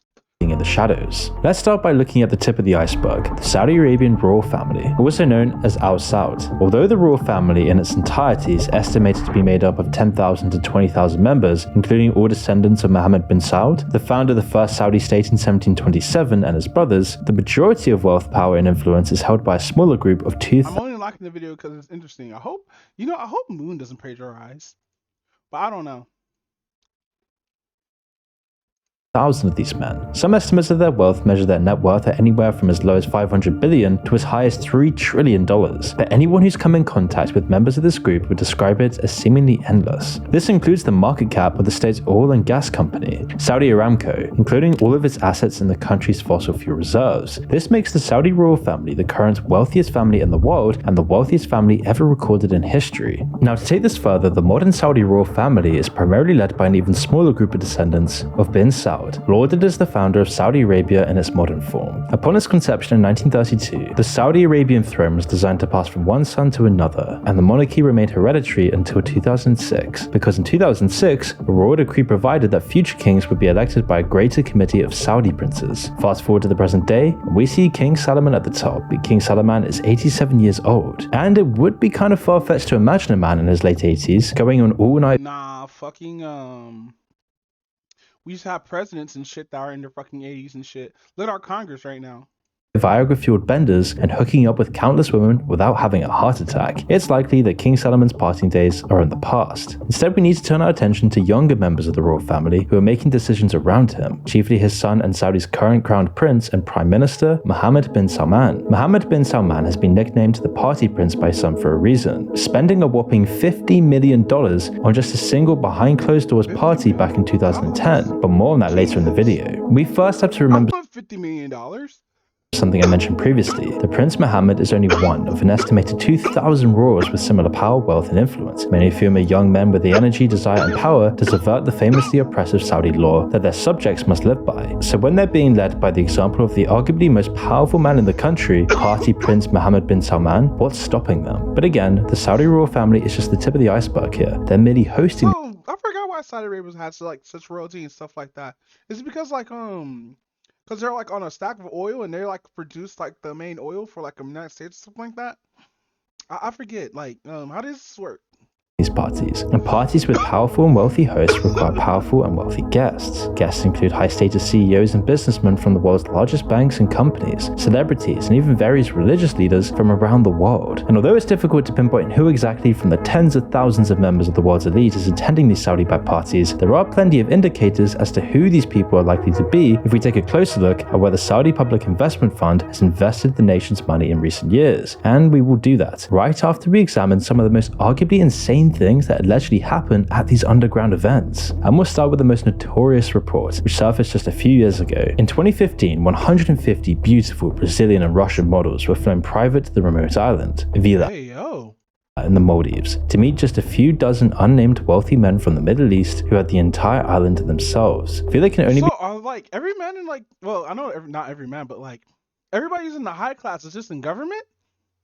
described as one of the most luxurious and expensive destinations in the world, complete with 4 dozen private villas overlooking the Indian Ocean, each with private decks, swimming pools, and their own staff. And the party's host spared no expense. He even made sure there was a snow machine in case guests wanted to experience an artificial blizzard on the beach. And you might say this was a party fit for a prince, and that's because it was exactly that. The mysterious host of this exclusive event was none other than Prince Mohammed bin Salman, the current crowned prince and prime minister of Saudi Arabia, which is why he's aptly nicknamed the Party Prince. And when I mentioned that he spared no expense, it truly meant it, as it's estimated that Prince Mohammed bin Salman allocated a staggering $50 million to ensure the continuation of this extravagant affair. Each night, the festivities would carry on until the break of dawn, with Saudi Arabia's most influential Muslim men engaging in excessive consumption of alcohol, drugs, and extramarital affairs without protection. Prince Mohammed bin Salman is not oblivious to the potential consequences here. He was well aware that if Saudi news Isn't North Korean still worse though? papers were to uncover the truth about the events taking place in the Maldives, it would be a disaster of epic proportions. The revelation of his indulgent debauchery and extravagant spending would undoubtedly incite a revolt among Saudi Arabia's young population, who are already extremely frustrated by the limitations imposed on their personal Damn, that's his about. action. Prince Mohammed bin Salman is not Because sometimes when you go over to their fucking description and whatnot, it would say banned in said country or whatnot, or only available X country.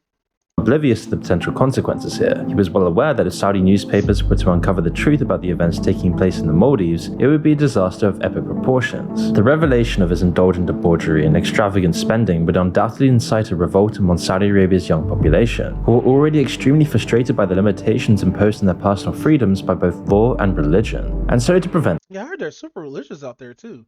Like, low-key, I still want to go to Saudi Arabia because I think the place looks beautiful, but like, I don't know, man. I don't want to bump into a prince and then be hung the next hour. this, he implemented a ban on smartphones on the island, and generously rewarded all staff members with a bonus equivalent to 5 months' salary, ensuring that Yikes. He want them to really snitch. secrets would remain confined to the island. However, this was not the only instance in which Prince Mohammed bin Salman hosted opulent parties that showcased the luxuries forbidden to his subjects. Shortly after he acquired the Serene, an impressive 439-foot super yacht for a staggering $500 million. This extravagant vessel boasted 2 helipads, a submarine dock, an underwater viewing room, a jacuzzi, a movie theater, and a grand We gotta get a level on Rainbow Six Siege where it's actively on just a ship. I know we have the ship that's in Antarctica or whatnot, but like we actually do have to get like a this should be a radio or not. Like it should be actively moving though. Dead ass. grand piano overlooking a beautiful spiral staircase. It provided the perfect setting for exclusive gatherings with close friends from the elite circle, as well as numerous beautiful models and high-priced escorts. Furthermore, for occasion when he decided to bring the festivities to solid ground, the prince's team also acquired a French chateau near Versailles worth $300 million. This lavish property served as an additional venue for his extravagant parties, further highlighting this huge contrast between the luxuries enjoyed by the elite of Saudi Arabia and the extreme restrictions imposed on the general population, where there is no freedom, no luxury, no opulence. But despite the well-known scandals involving Mohammed bin Salman, there are a few more shocking tales of immorality within the Saudi elite. In 2018, disturbing accounts emerged from various hotels in Bahrain, Paris, and London. Anonymous hotel staff reported that members of the Saudi Arabian ruling class would host wild orgies in the most luxurious private suites, resulting Jesus, sorry for not talking that much, but fucking, I'm just so engrossed into this because I'm kind of high too, but like I'm so engrossed in this and shit. You know what? Here's what I'm gonna do. Boom, bam, bop. in extensive damage and exorbitant cleanup fees, sometimes reaching up to $200,000 in cleanup charges. For wealthy Saudis, money, it seems, is never an issue. It's just an inconvenience and the sheer depravity of the Saudi elites that prompts complaints from hotel managers. One hotel employee who chose to remain anonymous described walking into a room completely covered in human feces. Another shocking anecdote came from another former sex worker who shared her experiences on Instagram. She revealed that she was trafficked and paid millions by individuals associated with the Al Saud family to fulfill their most repulsive fetishes and fantasies, which included engaging in sexual acts with dogs, consuming feces, and even using live salmon for perverse purposes. And over the years, numerous stories have emerged about secret elite swinger parties, prostitutes surrounded by piles of cash, excessive alcohol and drug use, and even a lawsuit involving Saudi Prince Abdulaziz. It was alleged that he forced American staff to witness his sexual encounters with another man and engaged in unusual fetishes involving flatulence in a mansion in Beverly Hills. Something that would get you stoned to death if you were poor in Saudi Arabia. But if you're an elite, it's a whole other story. And although the prince managed to evade charges, it is difficult to imagine a scenario where criminal allegations persist when you're the next. Wait, no! Hey, look! I do want to watch that next. Prince Mohammed. But no! I dude was like, I'm a shit in your mouth. Ah, no! That's gross. I'm sorry, we're in a 6-minute error. I need a refund for that information, bro. I did not need to know that. Like that is not a fun fact. Well, as a child, MBS, the 8th child of King Salman and the first child of his mother, who was the king's 3rd wife, had a fondness for scuba diving, fast food, and video games, particularly the Age of Empires series. In contrast to some of his siblings, MBS did not travel abroad to England or France for his education. Instead, he always remained in Saudi Arabia, which allowed him to gain a deep understanding of the weaknesses and vulnerabilities of his rivals within the royal family. From an early age, he was obsessed with 2 things: money and power. By the age of 16, he had already accumulated a fortune of around $100,000 by selling the gold coins and luxury watches gifted to him by his wealthy relatives. He then ventured into the stock market and started trading regularly. Later on, he established his own companies, including a waste management business and a group of real estate firms. Okay, that was smart. So like you start like doing they actually are standing on business out there if they're doing like shit like this. But like if it's a scammy way, ooh. But if it's not, if it's just like fucking just all this shit, that makes sense why a lot of these young men out there are fucking loaded. From an early age, he was known to be ruthless, as evidenced by a popular story where he sent a bullet to a land official who refused to grant him the title to a property he demanded, earning him the moniker Father of the Bullet. He also benefited from his connections with the government, as he and other members of the royal family were implicated in insider trading after regulations discovered that they were investing heavily in companies just before the significant announcements. As the years passed, and as he became more powerful, MBS morphed into a truly murderous being, developing a taste for blood and revenge. And when the 38-year-old 20-year-old wasn't organizing and participating in wild sexual parties full of prostitutes and cocaine, he can be found organizing the execution of family members and Oh, that's who that guy was. Okay, so a long time ago, there was this reporter who was critical of him, who was critical of the guy who they're talking about right now, who didn't come out of this place or whatnot, or this dinner and whatnot, because he was murdered, I think, in the bathroom or some shit. And it was some crazy ass shit that you would like see off like some like fiction type shit from a book or whatnot. But no, luckily he contacted him. He was like, hey, something happens to me, do X, release all this shit, da da da da da. So that happened. That's how we found out about this and stuff like that. And yeah, it's a pretty fucked up situation, man. Like, dude really got assassinated. innocent journalists. In 2021, following an explosive episode of 60 Minutes, Democracy for the Arab World Now called for immediate international action to sanction Crown Prince Mohammed bin Salman. The revelations exposed MBS's alleged plots to murder his uncle, then King Abdullah Al Saud, and Saudi exile Saadi Al Jabri. The interview conducted by 60 Minutes with a former It's almost as worse as when Kim Jong-un's brother got killed. senior Saudi intelligence officer offered a detailed depiction of MBS, shedding light on his disturbing and unlawful behavior. The segment presented compelling evidence suggesting that MBS orchestrated a plot to assassinate his uncle with the assistance of Russian agents who provided a lethal poison. And he told him, The skulls on that poison looks fucking lit. Whoever did that fucking scene. Hey, Zero, what's up, fam? Whoever did this fucking scene was on it, bro. I want for the detailed depiction of MBS, shedding light on his disturbing and unlawful behavior. The segment presented compelling evidence suggesting that MBS orchestrated a plot to assassinate his uncle with the assistance of Russian agents who provided a lethal poison. And he told him, I want to assassinate King Abdullah. I got a poison drink from Russia. It's enough for me just to shake hands with him. The plot was, however, unsuccessful, although a previous plot to assassinate a famous journalist did go as planned. In October of 2018, Jamal, a US-based journalist and critic of the Saudi Arabian government, entered the Saudi consulate in Istanbul, and he never re-emerged. In the subsequent months following his brutal murder, which involved being dismembered with a bindsaw, there were many different accounts regarding the circumstances of his death, the fate of his body, and the individuals accountable for this heinous act. According to Saudi officials, Jamal, who was born in Saudi, was killed during an unauthorized mission carried out by a group of agents who were attempting to convince him to come back to the kingdom. There was no authorization for them to commit this crime. That's why it's a rogue operation. Conversely, Turkish officials asserted that these agents were acting under direct orders from the highest echelons of the Saudi government. In November of 2018, the CIA concluded that Saudi Crown Prince Mohammed bin Salman had ordered Jamal's assassination based on intercepted communications suggesting that MBS had given direct orders to lure the journalist into the embassy. A US intelligence report has concluded that Saudi Crown Prince Mohammed bin Salman personally approved the murder of the exiled journalist Jamal Khashoggi in 2018. He was killed while visiting the Saudi consulate in the Turkish city of Istanbul. The declassified report says the prince approved a plan. Isn't that like a kind of like close to a war crime or somewhere, that shit?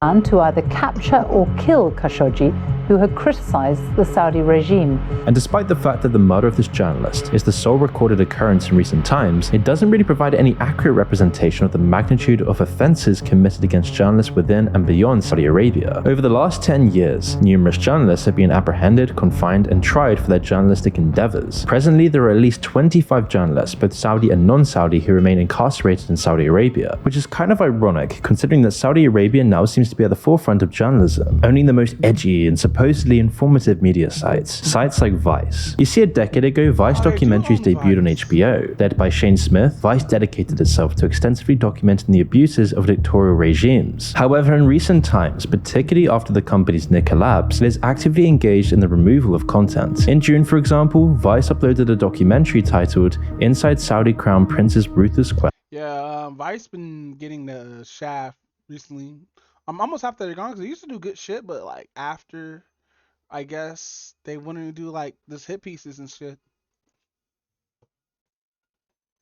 Lust for Power, which critically examined the notorious dictator Crown Prince Mohammed bin Salman, also known as MBS. Interestingly though, the video was swiftly taken down from the Vice News YouTube channel just 4 days after its release, despite accumulating over 750,000 views. An initial report by The Guardian revealed that a film from Vice's Investigators series focusing on Saudi Crown Prince Mohammed bin Salman was taken down from the internet after being uploaded. Vice's description of the video, which is also no longer available on YouTube, previously highlighted the Crown Prince's involvement in various controversial actions, including orchestrating the Ritz Purge, kidnapping Saudi elites and royal relatives under allegations of torture, and his associates being linked to the brutal hacking of journalist Jamal. Earlier this year, The Guardian also revealed that Vice has received millions of dollars from the Saudi regime. So not surprisingly, in recent years, Vice's coverage of Saudi Arabia has undergone a shift, which appears to be linked to the growth of its commercial relationship with the kingdom. This relationship is said to have started in 2017, when Khalid bin Salman, the younger brother of MBS, introduced Vice co-founder Shane Smith to MBS, who reportedly became infatuated with the brand. By the end of 2018, Vice had produced promotional videos for Saudi Arabia in collaboration with the Saudi Research and Media Group. In 2020, Vice even helped organize a Saudi music festival, subsidized by the Saudi government. But its name was not listed on publicity materials for the event. But then Vice has since opened an office in the capital of Saudi Arabia and is actively recruiting for several positions. A Vice spokesperson has stated that the company's editorial voice remains independent, and the removal of a film was due to the concerns about the safety of Saudi-based staff. In 2023, Vice then announced a deal with the Saudi media company NBC. According to a recent report by The Interpreter, a map of Saudi Arabia hangs on the wall of Vice's London office now, which may answer the question of why we don't hear more about the sick depraved acts of MBS. But it isn't just his control of journalists in the media, because I wonder how hard this video is gonna get hit. he has enlisted the services of top PR gurus, the type of people who can make a potential psychopath But I don't know, they're probably not gonna be able to see this anyway. look like a respectable, even commendable human being. To be specific, MBS has enlisted the services of Elderman, That's so weird about Vice is they count themselves as global, so you can see 90% of this shit unless they block it themselves. American public relations and marketing consultancy firm headquartered in Chicago. Valued at $1 billion, the firm is run by Chicago native Richard Elderman, and his company has primarily been focused on restoring the reputation of the Saudi regime in the United States. This video came out 19 minutes ago, but the Vice video, that was like 2015, 2016, I believe. A task that was initiated a few years ago.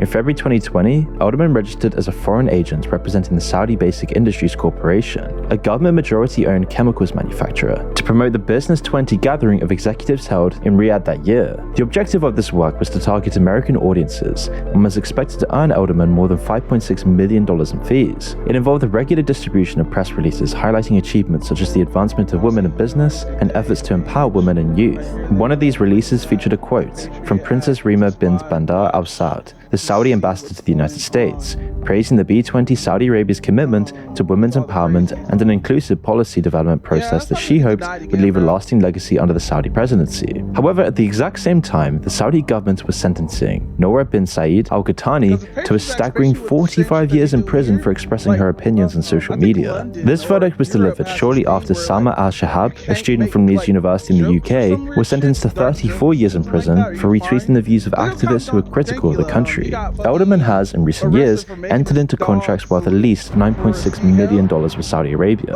arguably the world's wealthiest autocracy. On its website, Elderman claims to have a very strong commitment to LGBTQ+ rights, yet at the same time continues to do business with a country where homosexuals are lashed on the streets. In fact, Freedom House calls Saudi Arabia one of the most oppressive nations in terms of human rights and civil and political liberties. And these criticisms are warranted.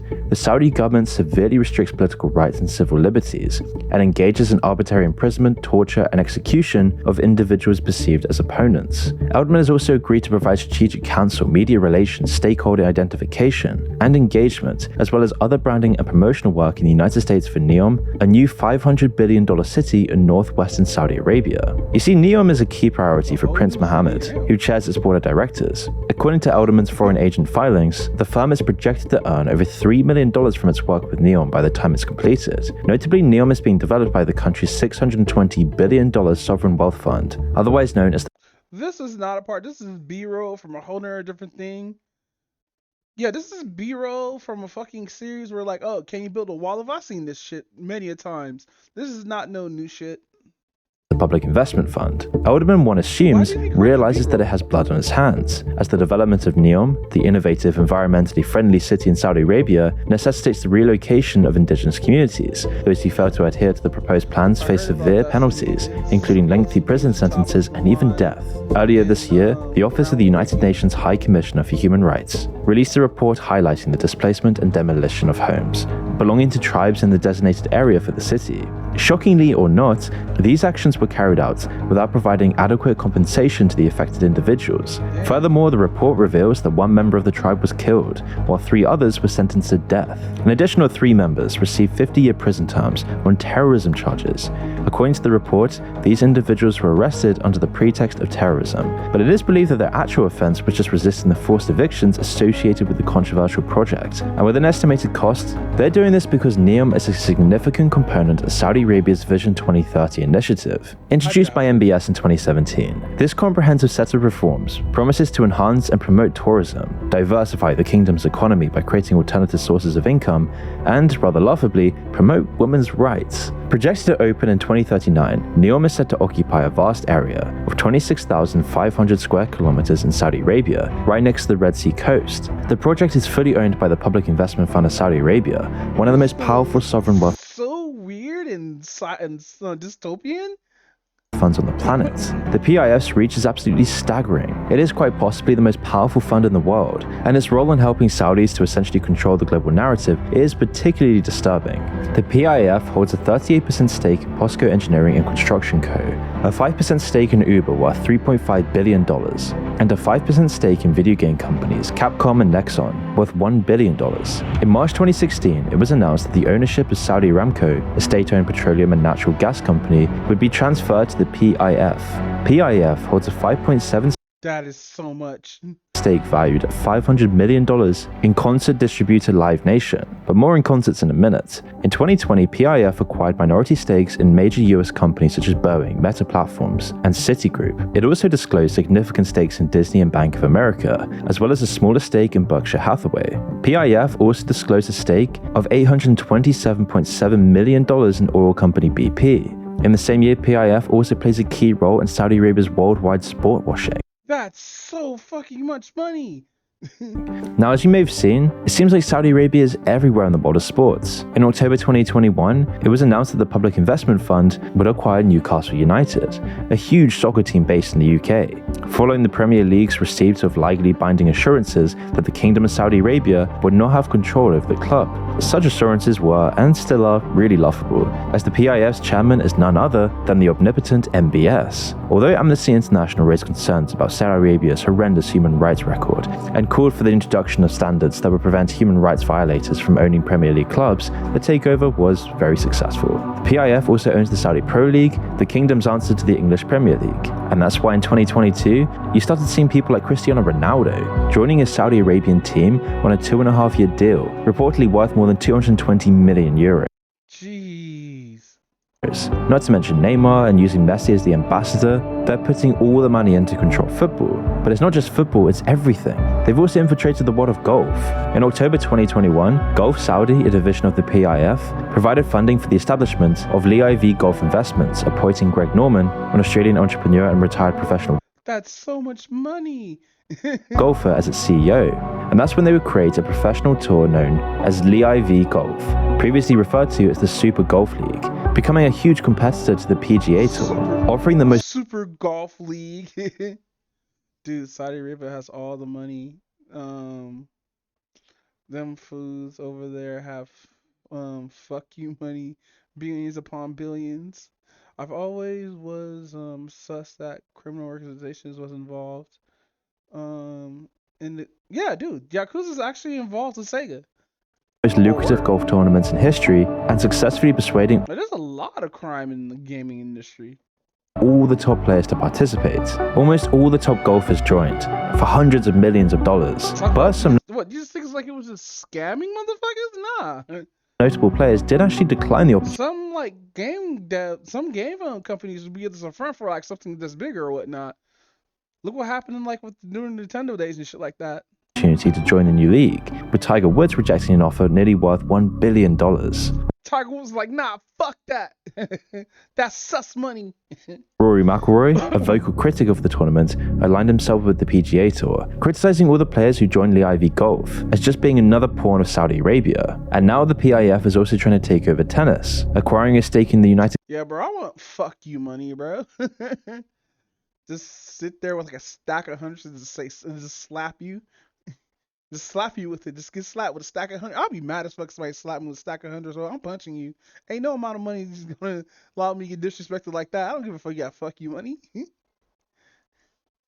Cup, a mixed national team tournament organized by Tennis Australia, which is now working on moving the Joint Association of Tennis Professionals and the Women's Tennis Association event to Saudi Arabia. Earlier this year, reports started to emerge about WWE, the world's largest professional wrestling company, being sold to the PIF, with the WWE having a strategic partnership with Saudi's Ministry of Sport. That's why all the time now you see WWE having these huge large-scale events in Saudi Arabia annually. And not content with wrestling, soccer, golf, and tennis, Saudi Arabia also has its sights on the world of esports, a rapidly growing industry that's predicted to reach a value of $1.64 billion by next year. MBS recently unveiled plans for the annual Esports World Cup to take place in Riyadh. Commencing in the summer of 2024, this major event will showcase tournaments encompassing a wide range of popular esport titles from various genres. While the exact prize pool remains undisclosed, it is anticipated to be the most substantial in the history of esports. But MBS also has realized the best way to control the hearts of the new generation is to control influencers.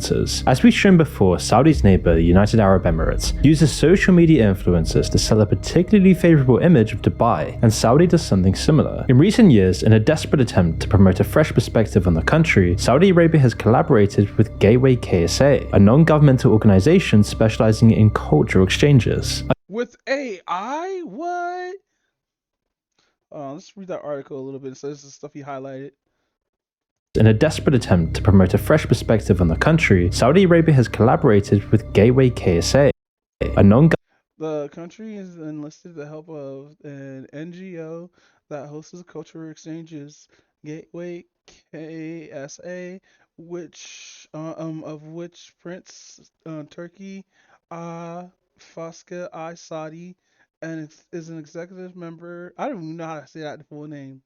Is an executive member. So has methods of bringing social media personalities to the country on all expenses paid trips. Ooh. No, but like, I feel like it's like some weird narrative because I don't think everybody in Saudi Arabia is fucking toxic like this. I just think there's just a few. Because there's some rich dudes out there in Saudi Arabia. I wonder if these princesses that are super rich. Like the daughters of Saudi Arabia or some weird shit. Governmental organization specializing in cultural exchanges. According to reports, an executive member of Gateway KSA, who plays a huge role in the initiative, is Prince Turki Al Faisal Al Saud. As part of their efforts, social media influencers are invited to the country on fully funded and supervised trips. OnlyFans girl getting like billions from this one dude following Saudi Arabia. You go there to meet him because you pay for your, services and whatnot, and all he does is just shit on your chest, wipes his ass, and leaves. Just leave you there with shit on your chest, bro. I'll be mad as fuck. Like $2 billion to get shitting on my chest. I'm quitting OnlyFans after that. During their visit, these influencers are treated to luxurious experiences, including helicopter rides, scuba diving in the Red Sea, and accommodations in the most prestigious hotels. They are also taken to explore an ancient unfinished tomb in the Al Lula Desert. In return, influencers are then expected to share overwhelmingly positive posts about their experiences in the kingdom. And rather conveniently, social media posts that are carefully selected and shared do not make any reference to the human rights violations that occur in Saudi Arabia, such as the brutal acts of beheading and crucifixion. Yes, crucifixion. Mentions in its report that 81 people were executed in Saudi Arabia in a single day last year. Not only is the Saudi regime beheading people in the streets, they're crucifying them. Ali Al-Nimr was just 17 when he was arrested and then sentenced to crucifixion for protesting during the Arab Spring demonstrations in Saudi Arabia. His case has sparked global outrage.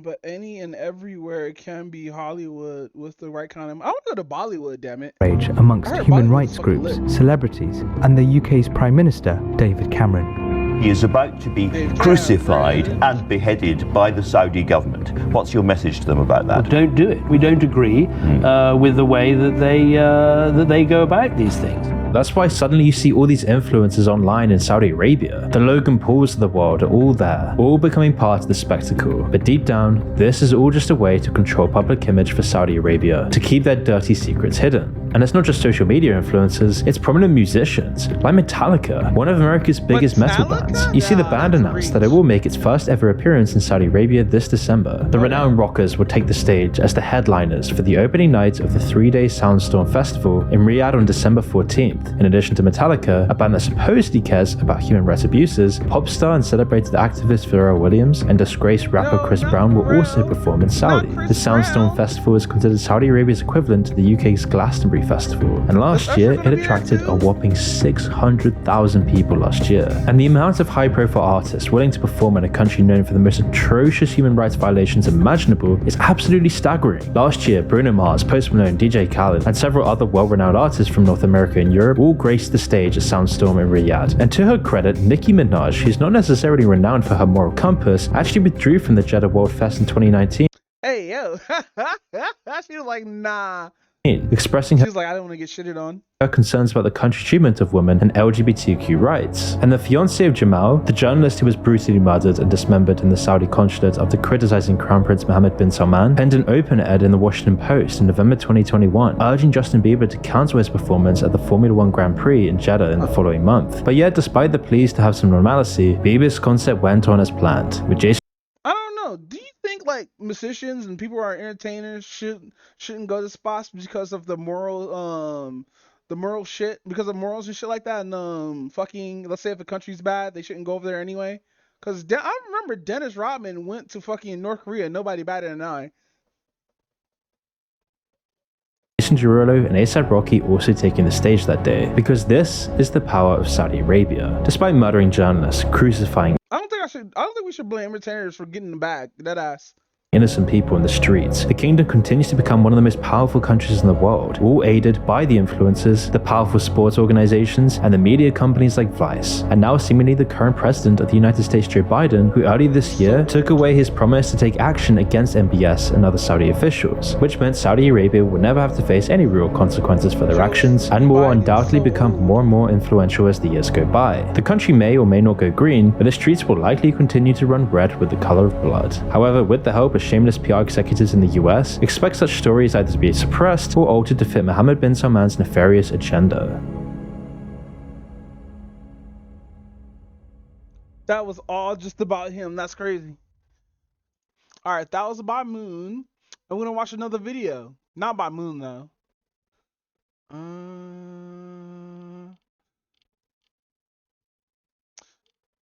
Damn. Now it's giving me videos by Moon. The worst TED Talk ever. Timmy 2 Cents? That's a good name. Exploitation. Alright, what is this?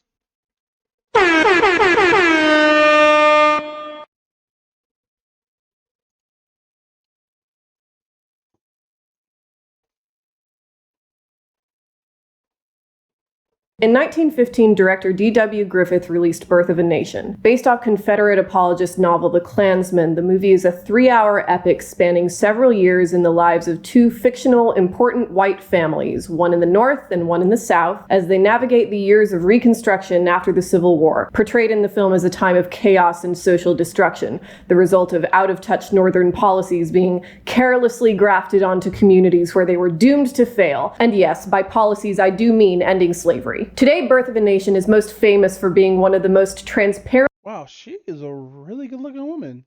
Racist films ever made. I think it's the black curls. I think it's really the black curls. Fucking. I don't know. Girls with curls is just, Portrayal of black people as vengeful, shiftless opportunists, hardly better than animals, is driven home by an extended sequence where a good Southern girl flings herself off a cliff rather than be raped by a black man, naturally played by a white man in blackface, who is later righteously lynched by the Klan. As this scene would imply, the horrors of miscegenation is she reminds me of that one chick from Mad TV. constant theme in this movie, the birth of a nation, referring to the eventual marrying of the children of the two white families from opposite sides in a symbol of peace and reconciliation, literally presided over by Jesus Christ himself. The problem, says the film, the source of all America's conflicts isn't our various ideological or geographical differences or politics. We're all fuck, bro. That's a lot. Whoa, that's a lot in less than 2 minutes. Oof. All the same, don't you see? The real problem is black people, helped along by the northern inability to recognize how crucial it is that white people defend their Aryan birthright as a unified whole. Birth of a Nation is a disgusting movie in every way. It was. There's so much I could take. The scam before. Wait, what about? Oh, that's another Moon video. Fucking all these Moon videos. Okay, fucking. There was one video I do want to watch on stream. I think I have it somewhere in my history. So I never finished it. Okay, this castle. No, we watched that. No, we watched that. Where was it?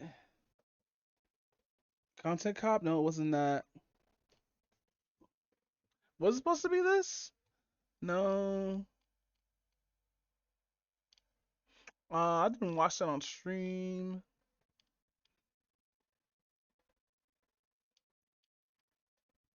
Yeah, it's supposed to be this. The Kochi community has its fair share of crazies. This is a take so obvious that I might as well have said fire is hot. As I've said before, and I will say it again, once something gets really big, literal crazy people will find it and ruin it for everyone else. It's inevitable, and yet every time it happens, I still get really sad. Before I go and start rambling about nothing for 4 minutes before actually starting the video, I'll get back on topic. The Kochi community is known for having some of the most I thought she was gonna actually talk about the fucking horrors. Hey, let's go. I can. So hey, you guys know about the new Twitch meta?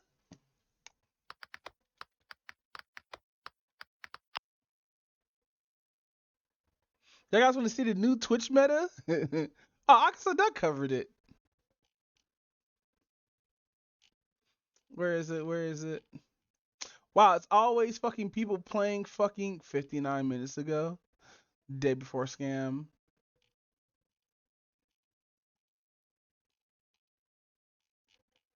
Oh, boo. Then nobody's barely covering it.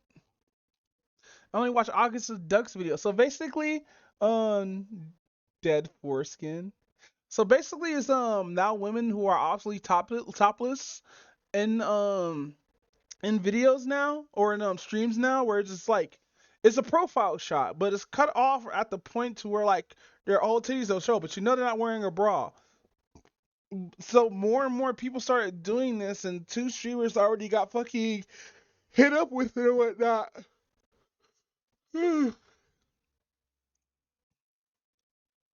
Thank you for the tier 3.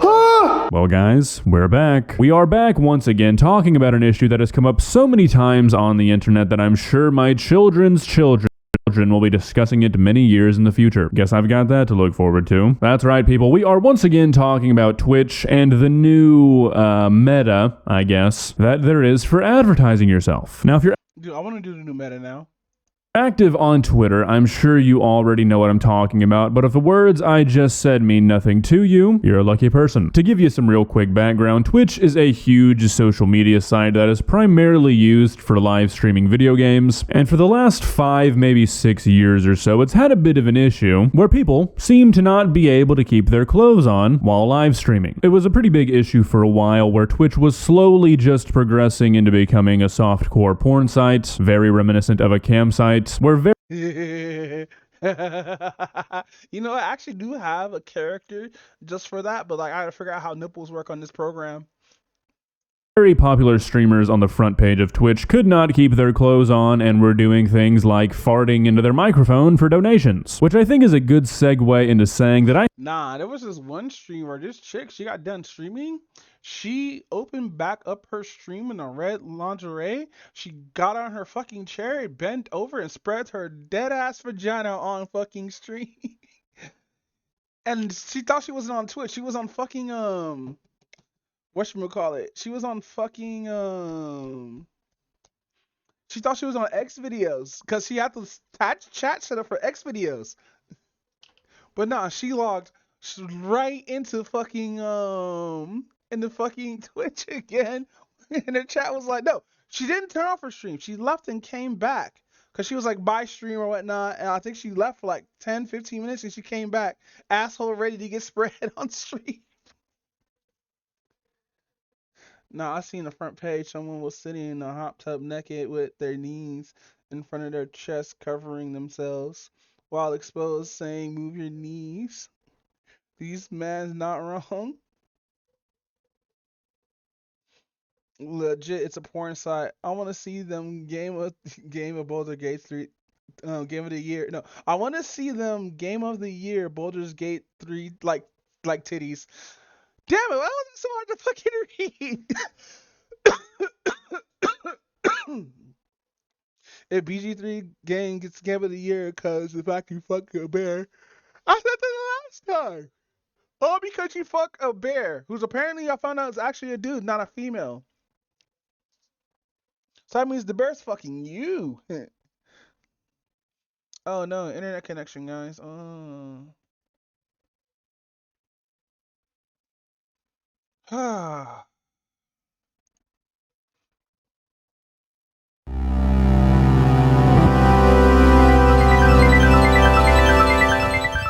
Needy Streamer Overload is a game in... Yeah, because we're tired of Miles Morales. And also, I think, I think how come to become Game of the Year? Fucking when they turn Mary Jane into a symbiote. Which, by the way, there's a meme that I have that's funny as fuck. Hold on. I know I posted this meme in here because it's funny as shit, bro. And we're about to watch it, too.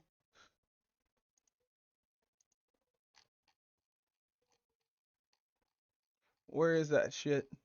It's somewhere. It's Venom when he turned Mary Jane into a symbiote, but it's funny as fuck. Wait, I found it.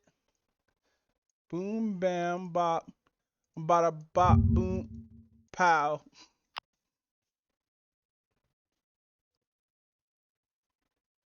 Wait.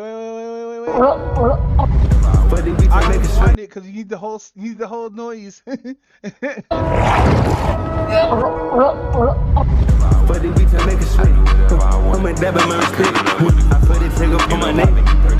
checking in the I signed for a couple million. You only touch 100,000. We need more videos like this.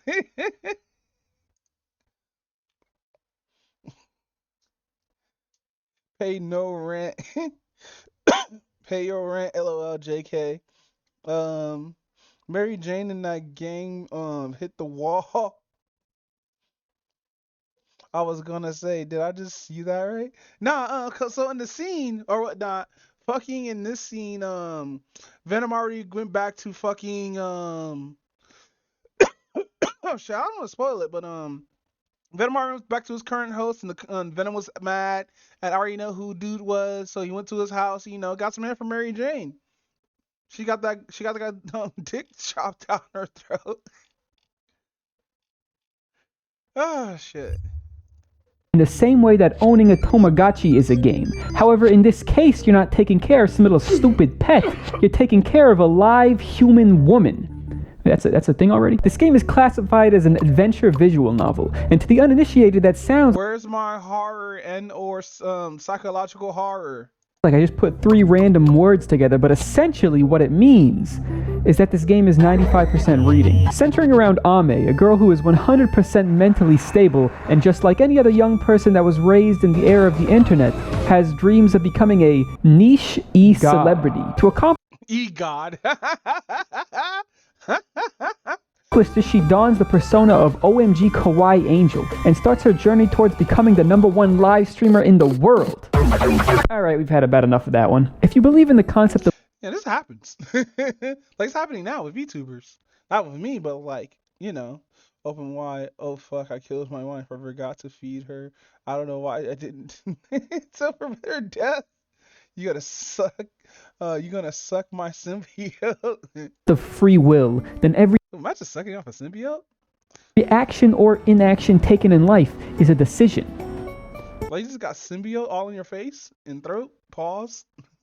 She can't do that. See, decisions create anxiety, and anxiety creates little spiders in your wall that crawl into your head while you sleep. And this is where you come in. The self-insert character known as P-chan. What P-chan? does the P stand for, you ask?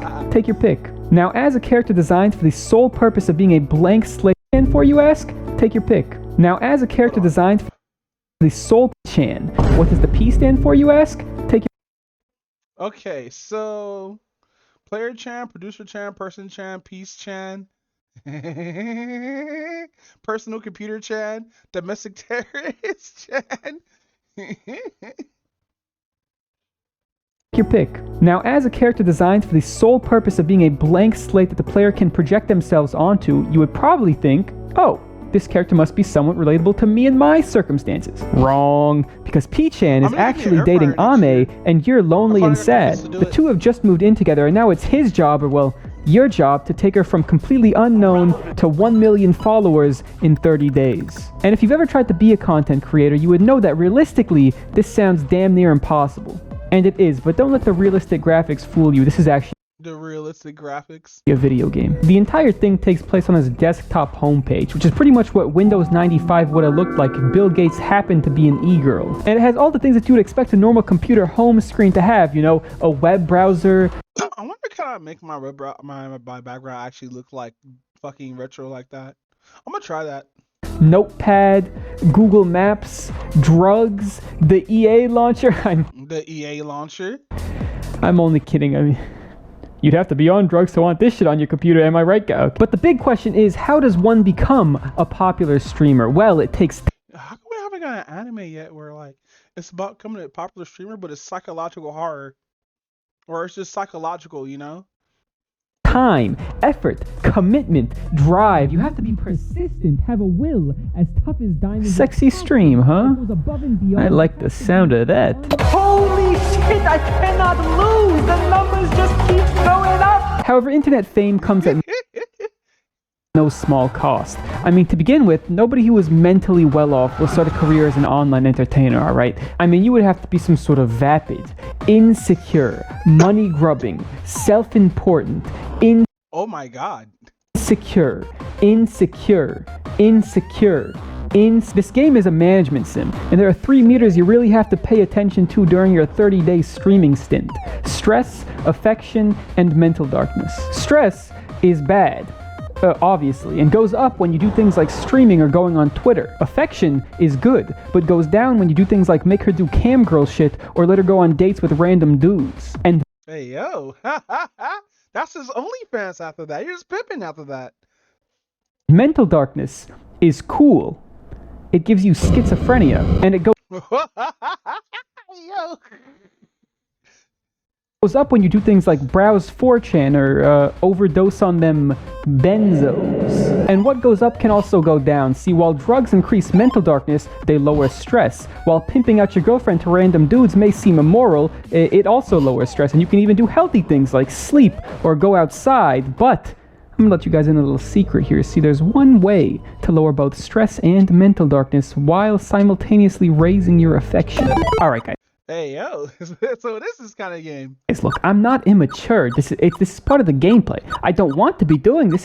Her screams are little fucking chirps on a fucking Game Boy. That's hilarious. This is just the best way to... Okay, so maybe a little part of me wants to do this, but realistically it's... Okay, so maybe I was a little curious to see what happens if I kept doing it, alright? But it's nothing that... Okay, so I want to press the sex button. I want to press the sex button. Is that what you guys wanted to hear? However, even good things need to be done. Well, no, actually, there's gonna be an Apple and Preach video I want to watch on here that talks about the opposite of that. Like, fucking... There's this one chick... No, it wasn't Apple and Preach. It was AMP Squad. Fucking talking about how there was this woman who was talking about how she fucked up because she found a man that actually had the things that she wanted, but she chose to like run or some shit.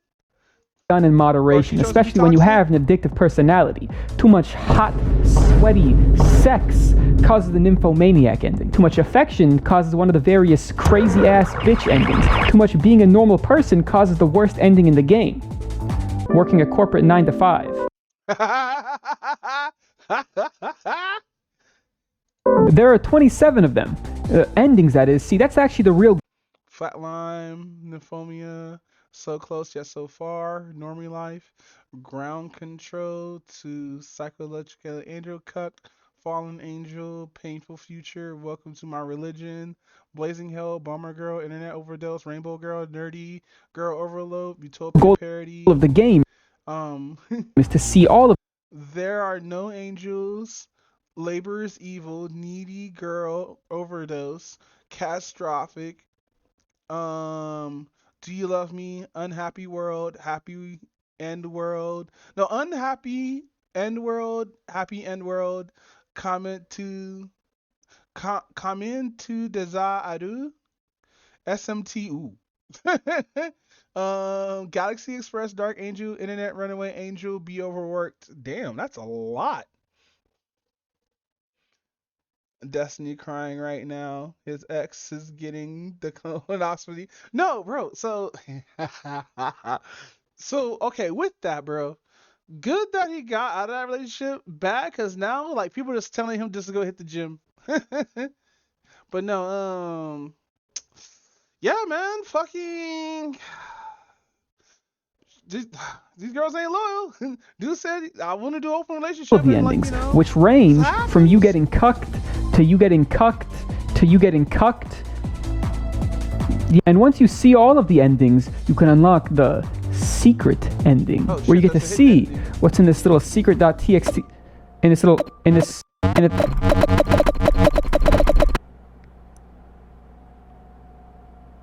piece of shit. A vital part so dumb. of making good content is having good ideas. Now, as nice as it would be to have ideas just magically pop into your head, the best way to actually come up with ideas is to steal them from other people. Or you could try to gain inspiration by actually doing things. Any activities you force her to partake in also have a chance of sparking a little idea bubble in her mind. This is how she comes up with all her brilliant ideas for stream topics, like me eating ice cream, lobotomy ASMR, retro game streams, Lobotomy ASMR. die.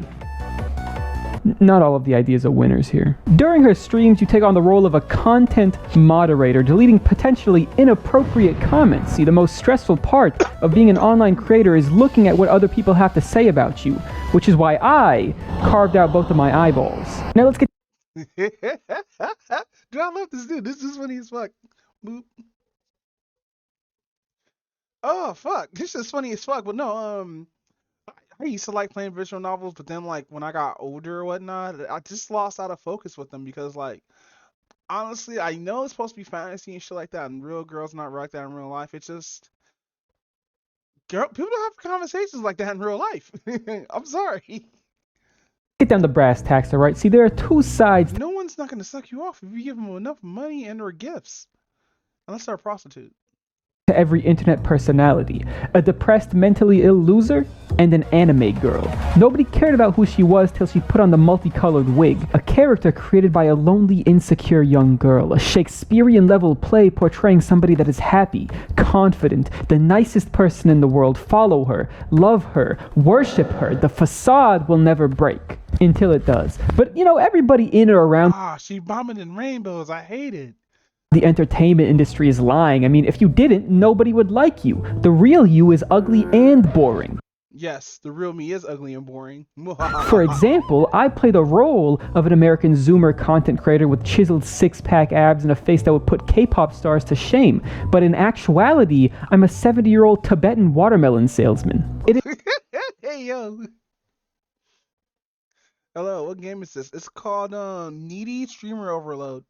It is your job as P-Chan to maintain this convenient lie by maintaining her sanity, if you want. You can't help somebody that doesn't want to help themselves, and no matter how much validation she receives, it's never enough. And what is a person to do anyways, having been I'm just like an online e-girl. force-fed a popular narrative? Now you equate your worth to an ever-shifting goalpost of views and likes. It doesn't take much for the cracks to start showing, and when they do... Eesh. Fellas, you ever live stream so hard you turn into Ted Krasinski, but you... Hey, yo! I gotta stop. They found out I'm just smelly caveman. That looks like Jesus on the streets. Damn.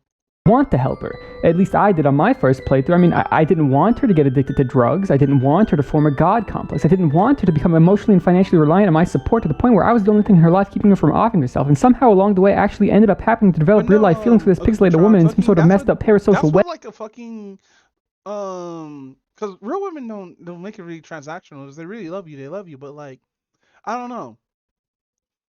Probably have to just meet different women out there and whatnot. There's some women that actually would love you for you and not be transactional about it or whatnot.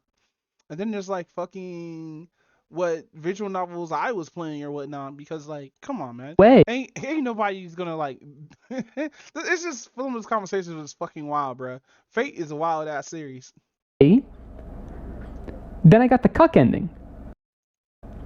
Fuck this bitch. Despite being categorized as a horror game, nothing in this game is enough to actually scare the socks off of somebody, but it is enough to make you feel a mix of anxious, disturbed, and potentially aroused. Psychological horror usually tries to invoke fear through methods more grounded in realism. Now, I wouldn't say that this game is an authentic representation of real life, at least not mine, but it does tackle real, relevant, emerging issues in our society through the lens of satire.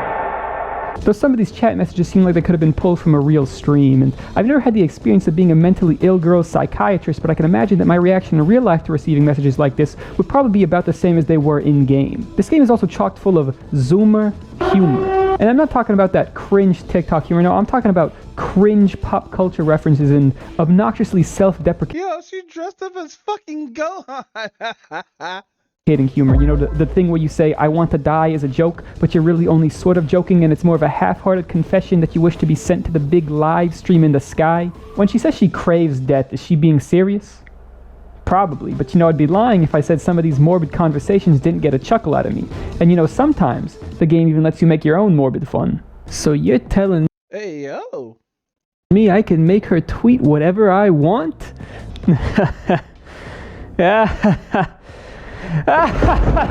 It's a good ending. We got. I would. You know, I wouldn't do that.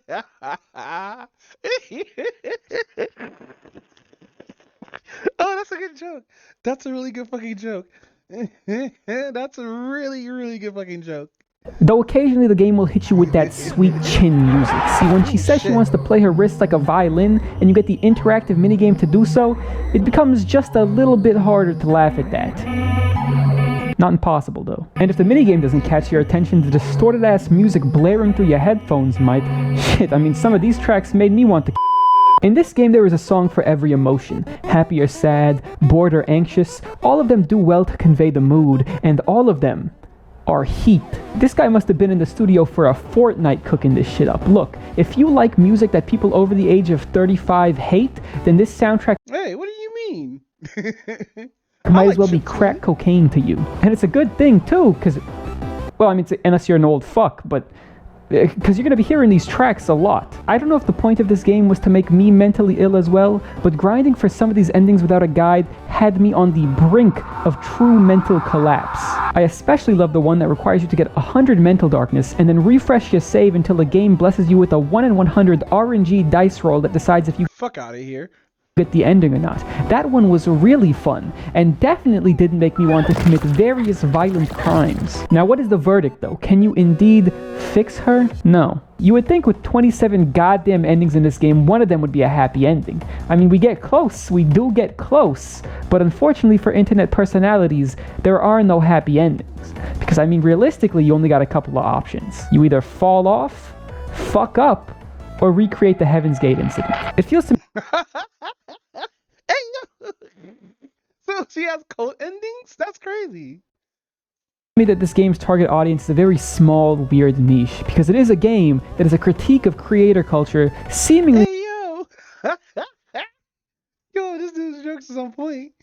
Made by somebody that hates it, yet is so familiar with it that they probably have more parasocial relationships than they have real ones. It is like if Oshinoko was about live streaming. Not a lot of people think about how creators are doing when the cameras are off. I'm not saying you necessarily should, because everybody's got their own demons to fight, but people typically only focus on the content being presented to them, and so they end up treating the lives of the people who make it as content itself. An anthropomorphic squid once said, "Nobody cares about the fate of the streamer as long as they can get their instant pogification. Look, I don't know enough Twitch lingo to make a good joke here. Nah, good message.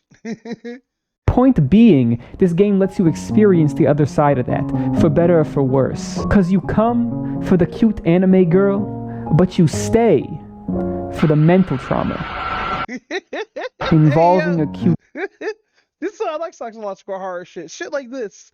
Anime girl. Because at the end of the day, that's really what it's all about. You just want to kick back and watch a cute girl talk about nothing for a few hours. And that's why you're on this channel. I get it. And you know, playing this game did actually make me realize something. No, nothing about the dangers of seeking internet fame, nor the mental issues that can come from and lead to it. But more so that if I want real, true internet clout, I gotta start throwing some ass on camera. It's about time for me to start throwing some ass on camera. Matter of fact, hit that subscribe button. Next video, I'm twerking on YouTube. My bare butt booty naked twerking on YouTube. You could put that on your fucking homepage, Susan. It was only after playing this game and browsing the Steam store page that I had realized, wow, I might play it on my own. this is a genre now. This is apparently what gets the people going. This has been a thing, though. Like, this has been a thing for a while. This dude must be young, because he has her here. I suppose it isn't the worst idea to capitalize on the innate desire to put together the broken pieces of an attractive woman you have no business being with in the first place, akin to solving a Rubik's Cube with no matching colors. And far be it from me to chastise lonely men around the world for being lonely. I get it. When you're single for a long time, you have to take these things in stride. Talking about this earlier in the Discord. Sure. She may blow up your car and kill your dog, but both of these things are... Oh, you know what? You know why the appeal of, like, the yandere trope is so weird? A thin line between love and hate. Y'all guys remember that movie, right? Akuma-chan, I know you remember that movie because you're African-American. I know you know that movie. Okay, so that's my first time experiencing Crazy Girl. I didn't watch the fucking... what's that shit? What's that other movie that came out in the 80s? Fatal Attraction? Which is also a yandere, but that was crazy because dude fucked a total stranger and she became crazy. Like, a thin line between love and hate is supposed to be like the black version of Fatal Attraction. But like, all the warning signs were there, like... easily replaceable. If you want to find love in the modern world, you can't sweat the small things. And back to the matter at hand, the next game I had played in this newfound genre is actually two games. A duology with one of the strangest names I have ever heard. Milk inside of a bag of milk inside of a bag of milk. And it's clever. Hey, what the fuck kind of name is that? Milk inside of a bag of milk inside of a bag of milk. Is this like some hentai reference? But no, I want to hear more of this. Cleverly named sequel, Milk Outside of a Bag of Milk Outside of a Bag of Milk. And I already know what you're thinking. Yes, bagged milk is indeed a dirty Canadian invention. I was a bit scared to boot up the game myself, but you will be yeah, like Canadians, y'all guys need to fix our milk issue. Like jugs, fine, but bag of milk, nah. Happy to hear that this game probably takes place in Russia. I hear things aren't going too well over there either, though. These might be some of the shortest games I have ever played in my life. I 100%ed both of these games in a combined total of about 2 hours. And the name isn't the only thing... Shut up, hold on. 100%ed both of these games in a combined total of about 2 hours. Oh shit, that actually is a combined total of 2 hours, that's crazy. And the name isn't the only thing weird about them. These are the two weirdest games I'm going to be talking about today, which is definitely no small feat. And so if you can't already guess, in Milk Inside a Bag of Milk Inside a Bag of Milk, the premise of the game is that you need to help this girl buy milk from the store. Sounds easy enough, right? What's the catch?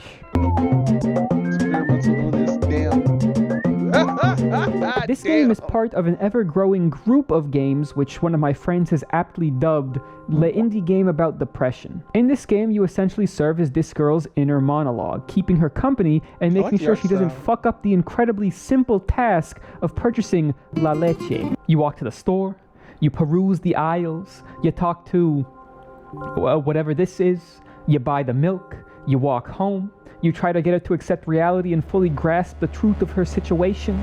You fail. You do all of that again, but this time let her remain in an oh-so-comfortable delusion. She breaks the fourth wall to trauma dump you, she goes home, and her mom tells her to go to bed. That's the game. That's front to back. Literally, that is the entire game. It's definitely unique. Oof, oof, oof. So this is one of those games. Oof. And I guess... This is a Hikikomori game if I've ever heard one. Depressing. I mean, this game is essentially a 20-minute conversation between this girl and you, who is technically also this girl since you're just a voice inside her head. And I suppose in a way, this game is a more realistic approach to depicting mental illness than what is typically done in other games. Realism is subjective. Point being, it's steeped in mundanity, which is what makes it poignant.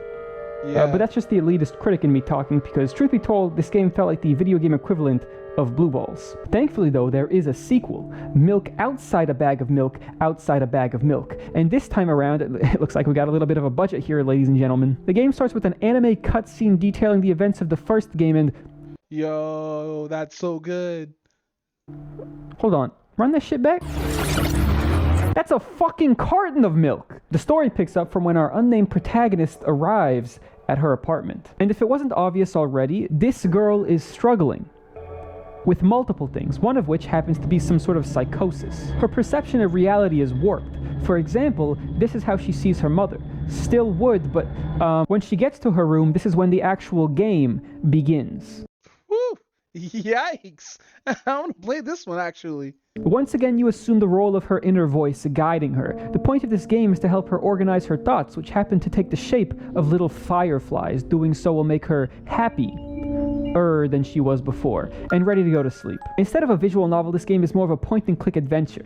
Sort of in the same way that staying inside your room for 48 hours straight, staring at the ceiling, is an adventure. You click on various objects around her room, learn more about her, and then she goes to sleep. That's it.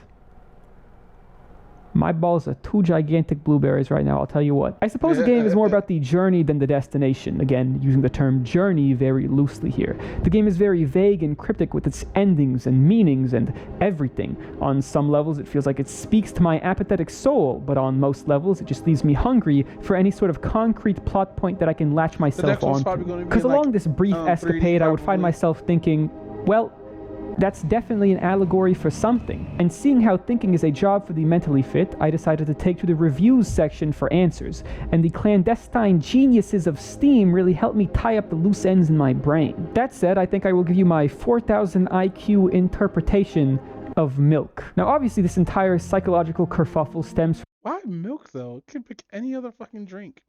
Some familial trauma, specifically due to the fact that her abusive father jumped off a building. Spoiler alert, he didn't live.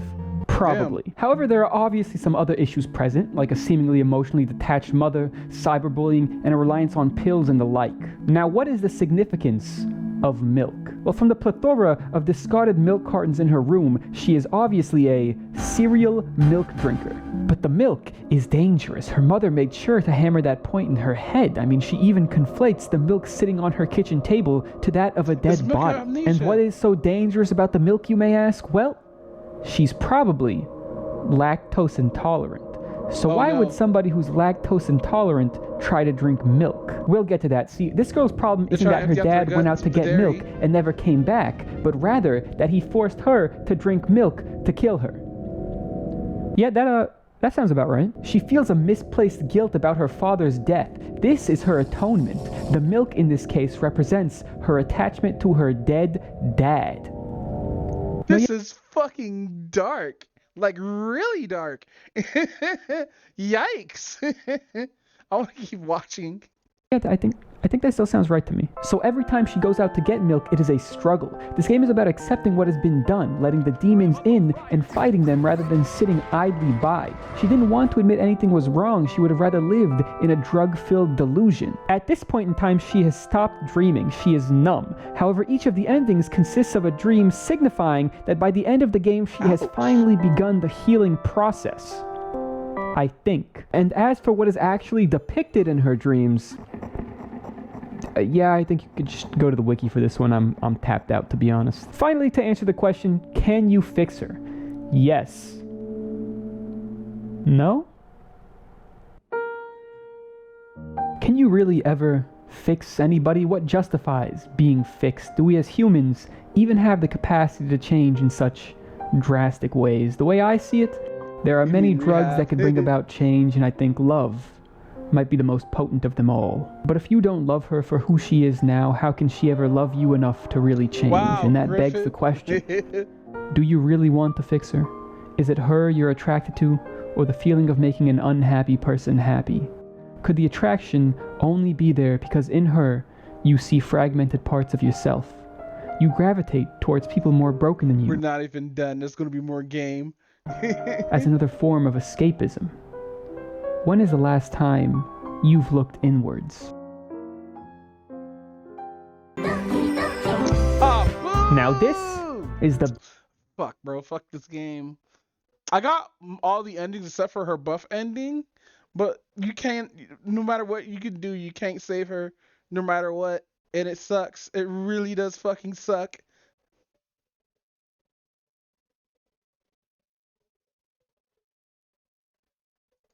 big boy. When you think of fucked up anime women in video games, you're probably either thinking of this or Peaky Blinders. If you are one of the few who have never... Cause like, the way how you try to like save her, like you just can't because Monica, she's like, nah fam, she just gotta go.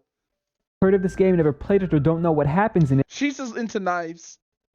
you should probably try it. It's free on Steam and can be played on the PC equivalent of an iPod Touch. Now me personally though, I'm a gigantic whale, and I didn't spend $1,600 on a 4090 to play a free game. So I paid $15 for the Plus version. Bro, so Doki Doki Electric Club is a parody of a visual novel game. So you think you're playing no visual novel, but it's a parody.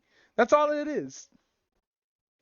So like post out all the tropes, shit like that. Like the pink one's the Tsunade, who's actually like into anime and stuff like that.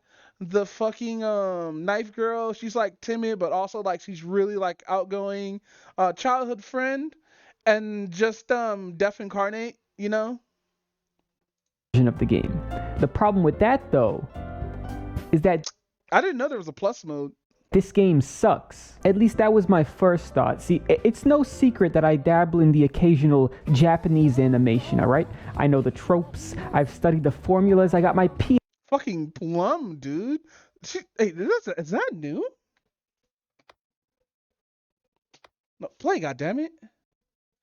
Japanese animation, alright? I know the tropes, I've studied the... That's new, what? They updated this? I had to sit in my chair. Formulas, I got my PhD in being a loser. So believe me when I say that the intro to this game is one of the most milquetoast, cookie cutter, A squared plus B squared equals C squared horror and romance anime setups of all time. But I am no fool. The absurd amount of content warnings at the beginning of the game tell no lies. And to be honest, if when I played this game I wasn't vaguely aware that some crazy shit might just go down later, then I probably would have just stopped. I wouldn't have stopped playing the game. I have this weird thing where if I start a show or a game, I have to see it through to the end. Like, this shit would have to be appallingly bad for me to actually put it down. And even then, I still might see it through in a slight chance that maybe there's some insane ending that blows my dick through my ass. It's seriously a problem. And this wasn't even that bad. It was just a little bland. But luring the... No, it is actually kind of bland. I think because, like, when it gets to, like, the horror stuff, the music... I think it's just the music.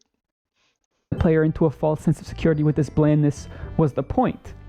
Or maybe I'm reading too far into it. On the surface, this game is a romantic comedy revolving around 5 characters. Sayori, a happy-go-lucky girl who happens to be your childhood friend. Natsuki, your underclassman who has read every play in the Tsundere handbook. Yuri, a giga... Yeah, that's right. Every single play. She even calls you a baka with extra BAs.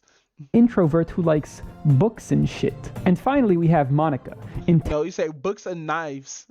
Intelligent, confident, popular, and president of the literature club.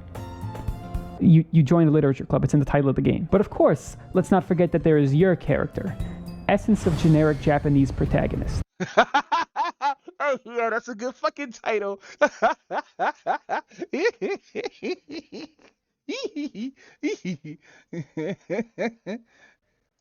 And everything seems very normal. You go to school, you get peer pressured, you learn a bit more about the girls, their personalities, and surprisingly, this turns from a generic harem rom-com to a generic harem rom-com with characters that I actually kind of like. I was honestly surprised at how quickly I became invested in learning more about these four. I see like a lot of force too, because like there's like an ending. Yeah. No, I think there's an option where you don't pick to speak like the whole time. And shit, I forgot what ending you get for that, but she still dies like during the second playthrough though, I believe. Let's see. He looks like one of those anime dudes that got his head cut off towards the end of the anime. Oh, you talking about School Days? The worst anime protagonist ever. Like, dude, how the fuck?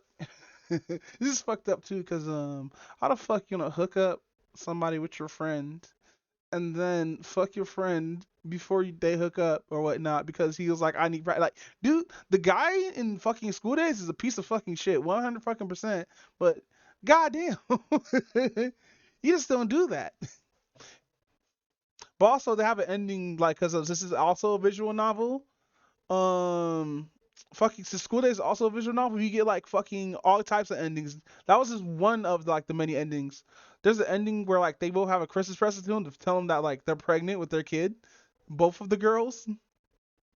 Characters in their stories. And surprise, surprise, this is another visual novel. Not a great game to play if you're illiterate, but I was able to sort of get the gist of it by playing it like a picture book. But besides reading in the occasional dialogue prompt, due to the fact that you are in a literature club, every in-game night you are told to write a poem. Though you aren't really writing a poem, you're kind of just picking words, and I suppose in a sense, writing a poem is just picking words and stringing them together, but points, this poem kind of fucking sucks. The game tells you to pick words that you think the girl you want to get closer to would like. However, in my case, seeing as I've already transcended beyond my carnal desire, I just ended up picking the words that I thought were the coolest. Each member then shares their poems during club time, and here is where their psyche starts coming out on full display. The poems do such a good job of capturing the inner mind of these characters that when reading them, despite the game having no actual voice acting, I can almost envision 4 distinct voices in my mind. And throughout the beginning of the game, the girl... that's right.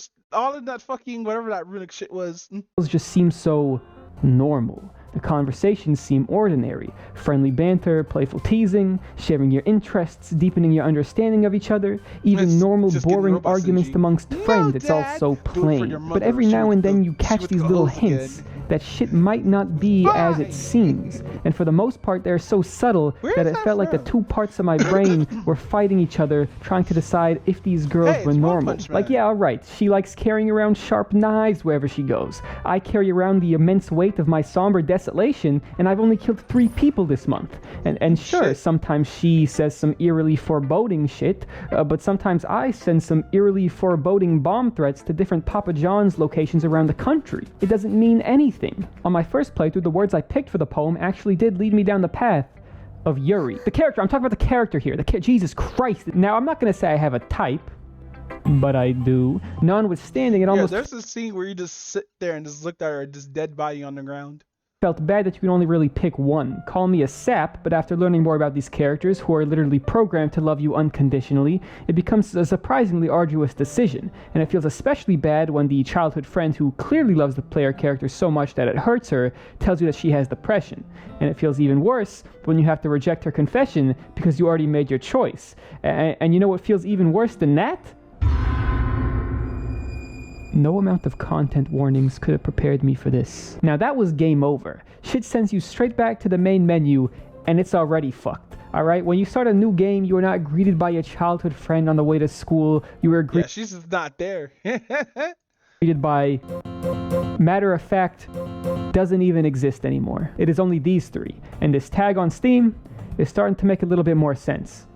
I'm still confused about this one though. What seemed like mild inconveniences at first quickly turned into this. The characters have dialed up their levels of unhinged astronomically, but it is not only them breaking. it's the game itself. In the first go around, there was this harmonious vibe. Everybody was nice to each other. They were just friends, sharing poems, and having fun in a literature club. This time around, though, everybody is cold and bitchy, and their small disagreements are a little less like friends bickering and a little more like my inner monologue. And what is the reason for this? Well, an observant gamer would notice that every girl in this game is designed to have one thing in mind: the player character's dick.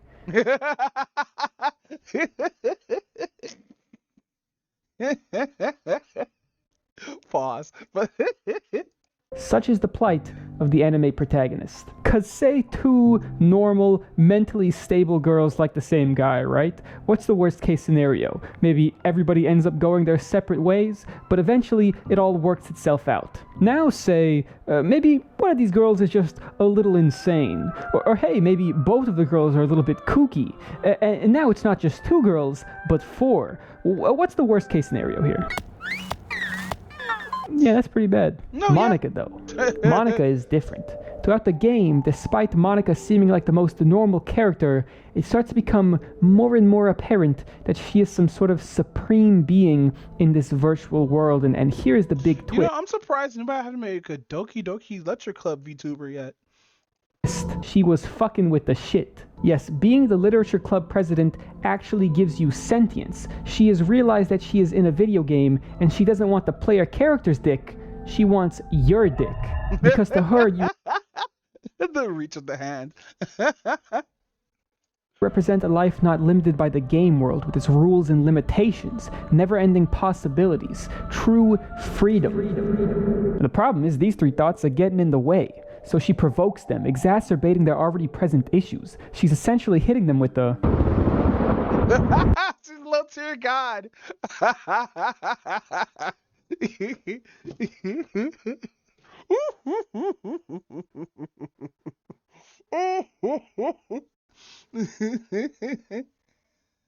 But not only that, she's figured out how to edit... We gotta watch the best of Little Tear God after this. Game's code, so she actually just decides to take matters into her own hands, deleting the other characters from the game, leaving just Monica. This game doesn't just break the fourth wall, it shatters it. She's not talking to the main character, she is talking directly to you. She is the one that uploaded the game to Steam. She has a Twitter. She can even recognize that I was recording for the video and makes a comment about it. Part of this game takes place outside of this game. Because so, after getting this ending or whatnot, I did some play around or whatnot. You can actually remove Monica from the game, but the game works fine, I believe, after that. But some actions will still happen. I gotta remember because I streamed me beating the game. I remember I streamed it. This hand of mine. Because once you get to the screen, there is no in-game way to progress. All you can do is sit there, listen to Monica talk, and stare deeply into her big, beautiful green eyes, and it's somewhat hypnotic, actually. I think I'm in love. Oh fuck, I'm doing it again. To actually progress, you have to go into your files and delete Monica's character. And while Monica breaking the fourth wall so hard that she is practically reaching through the fucking screen is dope, overall, I have mixed feelings about fourth wall breaks in general. The fact that they can convey some sort of depth, meaning, or experience that would not otherwise be possible is great. However, they also run the risk of cheapening what's already there. When Monica is talking to the player, there is a part of me that does believe that this is Monica. But there is also a lone thought that slowly worms its way to the front of my Yeah, because in the game or whatnot, you can't pick Monica as none of the options unless like you already know beforehand who to pick. You have to play through the three first who you meet, then you meet their characters, and then Monica will be the unlockable one that you get later. Cerebral cortex. This is actually the writer talking to me through her. And when I was reading the character stories earlier, this thought didn't exist. It's a little thing called immersion. This character is a character that exists in some world and I am just viewing their story. A fourth wall break pulls me away from that. As real as Monica says she is, in reality, she is just code programmed to say that she isn't. And that's not me necessarily saying I dislike what the game did here, it's more of an inevitability of the device that was chosen. And I do gotta give props to what might be the biggest fourth wall break I could think of since fucking Psycho Mantis made me change my controller port back in 1846. Anyways, apart from the main story, in the $15 version of the game, you get the DDLC DLC. Now, if the main game is a surreal horror game, what is the DLC? Doki Doki Therapy Club, a collection of episodes detailing the founding of the literature club, how all these girls became friends, their trials and tribulations. This is the high school drama I signed up for when I decided to play a game called Doki Doki Literature Club. And actually, to be honest, it's a little too healthy. Almost a little too heartwarming, and usually I can suspend my disbelief for the sake of the game, but this shit is pushing it. These are some of the most emotionally mature high schoolers I have ever seen. Because I can only imagine if I had talked about being sad in high school. I mean, look, you truly don't realize the amount of ways you can be called gay until you start talking about your feelings to a bunch of teenagers. And the way that they can just talk about this shit and open up to each other really just shows... Hey, nah, he's relating, though. You know how much you get roasted for spreading your feelings? How much their friendship and this club... Like, now that you're adults, we're able to, but fuck, bro. ...means to all of them. It's a shame Monica decided to kill everybody for a chance at some IRL dick. You know, sometimes it's better to not question the nature of your metaphysical condition. Anyways, to address the big question, can you fix them? Sort of, yeah, actually, kinda, yeah. There is actually a good ending in this game, and all you gotta do to get it is play the game again 3 separate times, not including the first time you play the game because that save file is gone. Along the way, you have to write poems for each girl and do their individual paths, but stop just before the end of the game, ensuring that you have a separate save file for each one of these runs. Then, you need to finish the game. This causes a reset where Sayori is now the president of the literature club, meaning she has become God. And the game ends in a very befitting way. She talks directly to you, the player, and tells you that she has seen the overtime effort you put in simping for fictional women, and she is happy that you went through all of that. But she also lets you know that the game is over. There is no content left, nothing more she can do with you. A hollow victory. And at this point, it might be some weird conditioning from playing all of these games, some fucking anime girl mental priming, but when she said that she will miss me and hopes I visit again, for a second, just for a second, I felt a genuine sadness in my heart. It's like that scene in Re:Zero when wait, is it Re:Zero? Yeah. It's like that scene in Re:Zero when Subaru first lost Rem and everybody's like, what the fuck are you talking about? It's like that feeling. Things aren't going good for me, I'll be honest. Because at the end of the day, I'm imperfect. We all are. Some of us a bit more so than others, and maybe we should worry a bit more about fixing ourselves rather than some fictional character. But that won't happen, will it? Because you people are all sick. You get your rocks off to this type of shit. It is affecting industries. In the time it took me to record this video, I have spotted multiple new instances of this. Games are being entirely built on this premise, and if there's even a remotely crazy girl in a piece of media, ooh, Hellsing, you can guarantee there will be people saying this shit in the comments. I could fix that. I miss the days when people were just into girls like Ramona Flowers, but no, now we're not batting an eye till she's got an actual fucking body count. And I'm not talking about in the sack. Wait, she doesn't count though. But you know, who am I to judge? She was just drawn that way. I mean, I just played 3 of these games.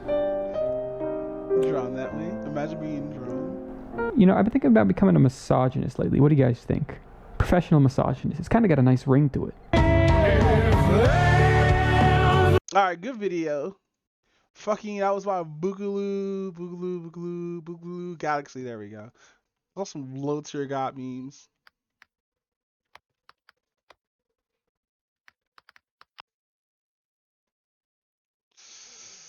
Alright. Your life is nothing. You serve zero purpose. You should kill yourself and give somebody else a piece of that oxygen and ozone layer that's covered up so that we can breathe inside this blue trap bubble. Because what are you here for? To worship me? Kill yourself. I mean that without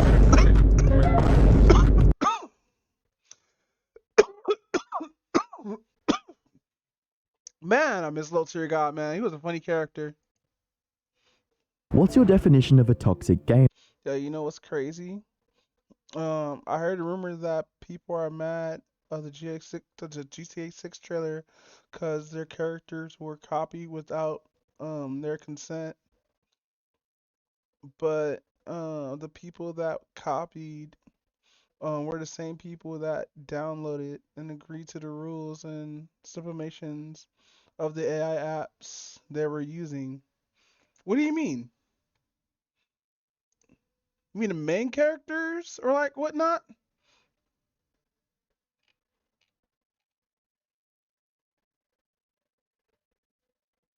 That looks so good. What is that?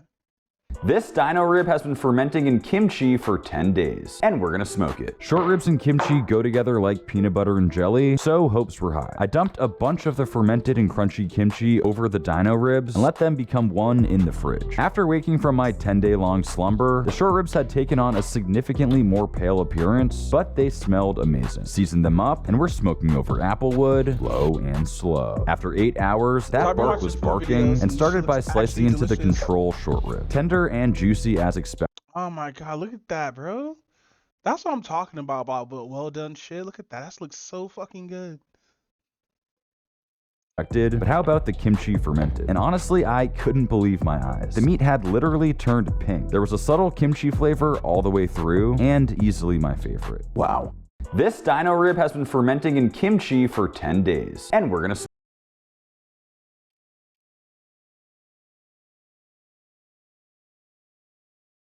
Oh no, this is so. I've been watching this because my friend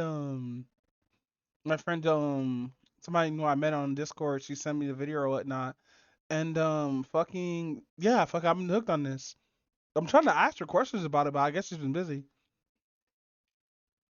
No, all the people on each clip, especially the beach scene, you're using AI without reading what they were signing up for.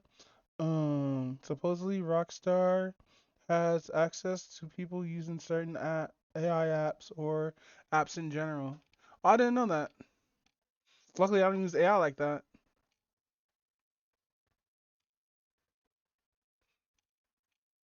Do you have any links or whatnot? You know what? Fuck. I do want to look up on this on the Israel-Palestine stuff, but like, to be honest, I'm way too ignorant to understand. Cause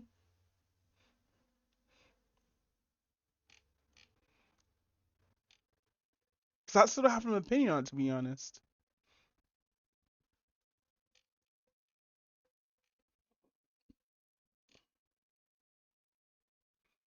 All right. Nah, I just heard about it today, and again, it's only a rumor. After I'm done with work, I got it. I'll look at the details on that. I just found that interesting. Yeah, because like, if it's the guys that they're based up on, like, hold on, let's go GTA 6. Comparisons.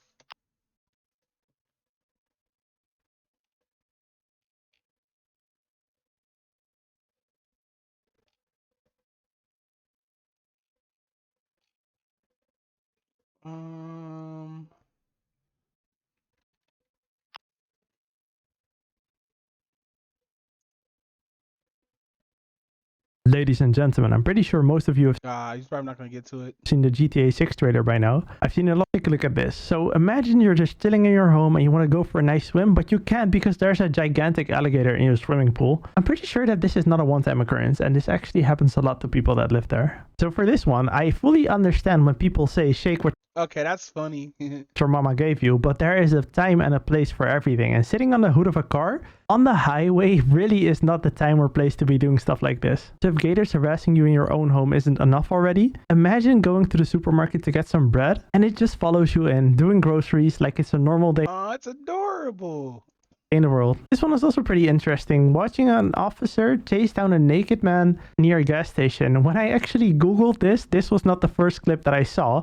There are a bunch of them, which makes you wonder why this is a trend. I was really hoping that this one was fictional, but apparently it's not. While we're on the topic of running around naked, in the trailer this man is doing a little bit of gardening. Gardening in Speedos.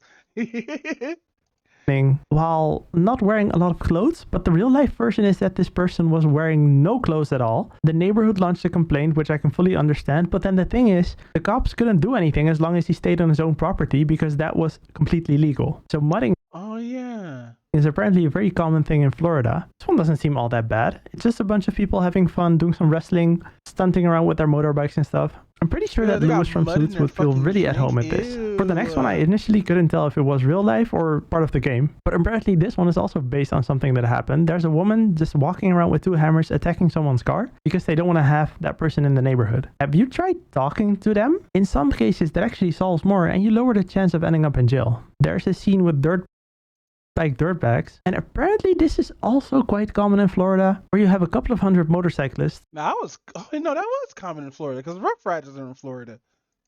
Going on a cruise and sometimes having to avoid the cops. Anyway, the grand prize goes to the real life Joker, or at least an attempt to be one. When I saw this, I was like, hey, what choices did you make in your life to end up like this? Surely this cannot be real, right? Well, I was wrong. As you can tell by this video. There was also a scene on a boat with a man that had a lot of sugar babies, and I initially just had to think of Jeff Bezos, but I couldn't find a clip related to this, so if anyone knows what it's from, let me know in the comment section down below. I thought Rough Riders was from Florida, because they did all the 4-wheelers and shit like that out there, didn't they? Or did they do a music video out in Florida?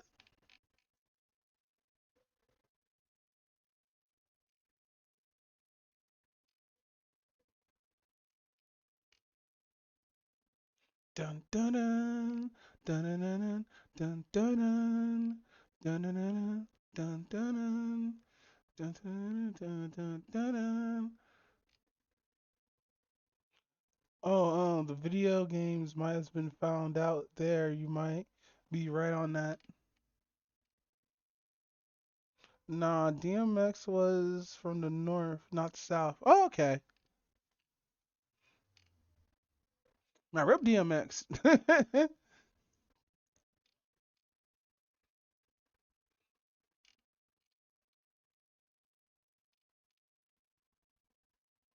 Episode 9 of Rick and Morty. I gotta watch that tonight.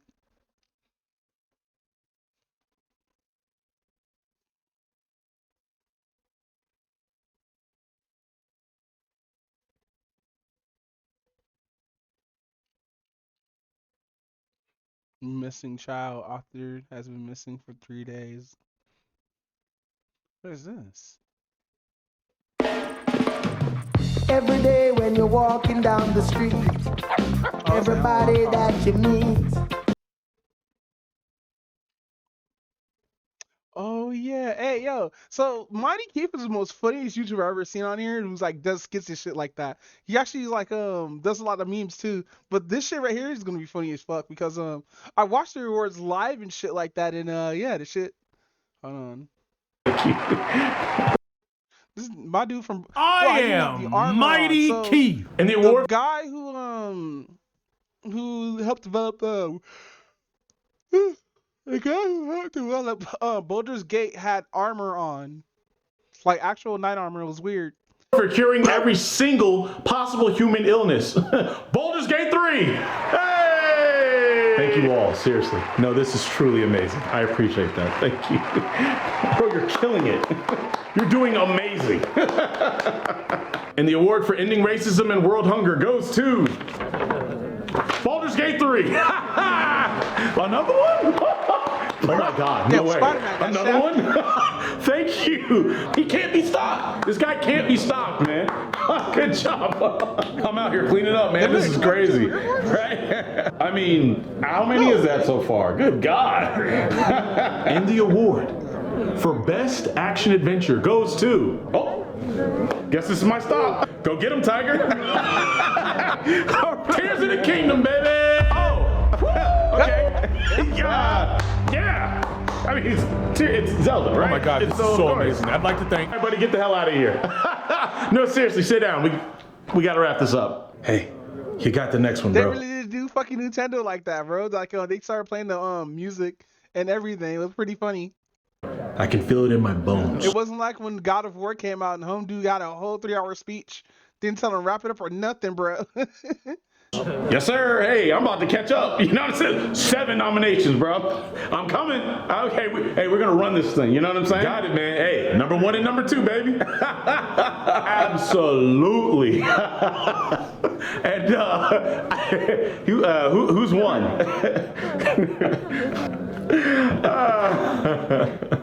And the award for best performance goes to.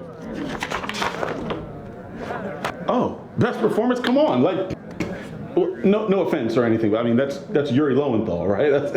That's Peter Parker. That's Ben 10. Stop playing. That's Sasuke Uchiha. I'll stop. All right, listen. Hey, yo. Sasuke was here. You was, huh? Listen, man, let's go ahead and get this award, baby. Neil Newbin, the vampire everyone tries to have sex with in Baldur's Gate 3. Oh my God, no way. This is such a shock. I had no idea this was gonna happen. What in the world is going on? I have so many of these things, man. I don't even know what to do with them at this point. You're killing it, bro, seriously. Hey, save some for the rest of us, huh? I'm serious. I'm serious. Oh, Spider-Man, are you gonna win any awards, bro?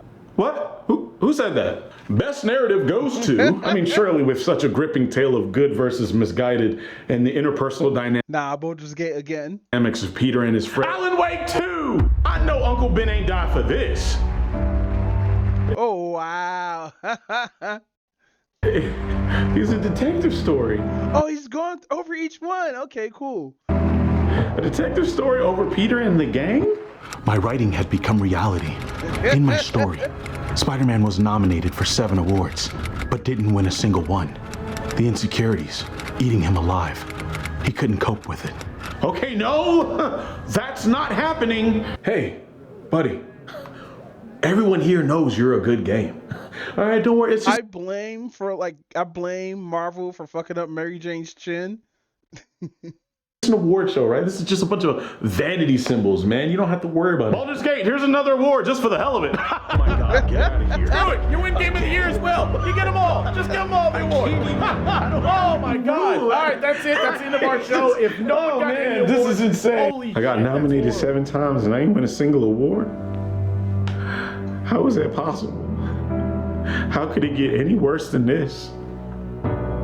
Let me in. Starfield? Let me in. Let me in. Or that's just crazy. Oh, that's hilarious. No, but didn't Hogwarts Legacy came out the year after? Like Starfield flop, dead ass. I think they barely got anything. I think they got sound design, and that's it. I think that's the only thing that they had.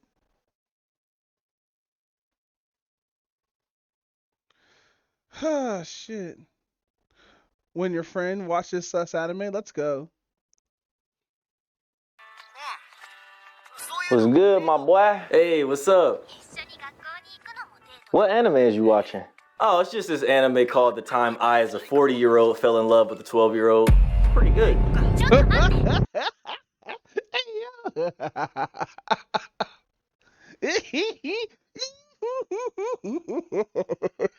Hey, it be like that though.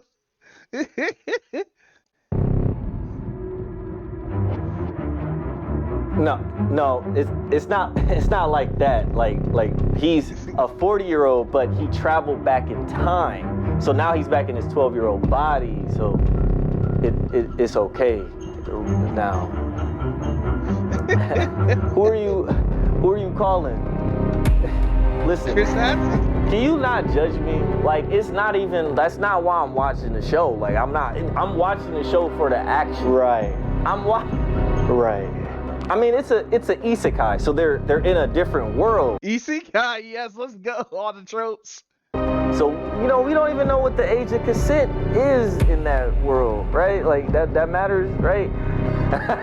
You making me seem like I'm weird, like I'm sick in the head, bro. It's not like that. So when a man loves a teenager, you making me sound like EDP. You making me feel like EDP right now. And that's like you, bro. Who are you calling? Like what? Who are you? Okay, wait. Maybe I need to explain this better because you making me feel like I'm weird or something or like sick in the head, but I'm not. Okay, I'm not sick in the head anyway. So look, imagine this. Imagine two 12-year-olds kissing, right? And then. You know what's so funny? It's hard to explain off shit like this because the whole premise does not help anime fans. Like, yeah, there's an issue with that, but it's not like huge though. But like, it is fucking annoying explaining this shit without not looking like sus. This 47-year-old, he astral projects his mind into the body of one of the 12-year-old. Man, you making me look like I'm a sicko. Like I need to, like, bro. Who are you calling? I know that the guy, okay, is 164 years old. Okay, we got that. We got that covered, right? I'm gonna need you to stop trying to explain the girl No. is -12. Okay, so it's not that big of a deal because like she was 12 and then she went backwards. This isn't helping. For 24 years, so now she's negative. Listen, I think you're better off if you just don't talk anymore. Why is you looking at me like that? Okay, you telling me that it's something wrong with an 86-year-old man grabbing the ass of a 6-year-old? What the fuck am I saying? You know what? How far away is the police station? It's walking distance. Let's go right now. Yeah, let's just go. I'm sorry. I don't know what I was thinking. Let's just walk. Let's go. I need to be in jail forever. Oh, fuck, that was so funny.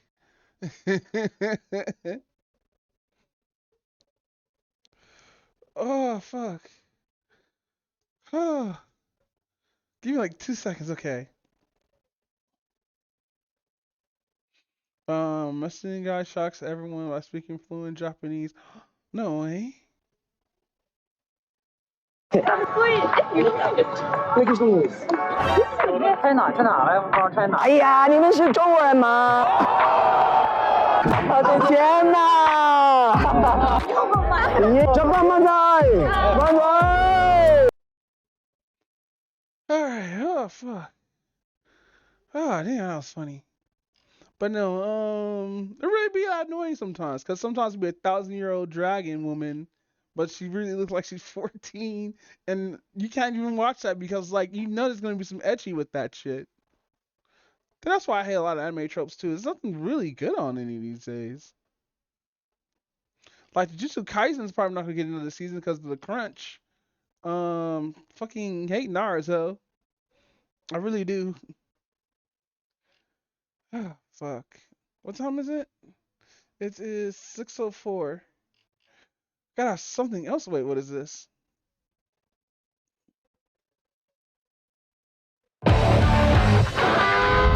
Yeah, this should probably be.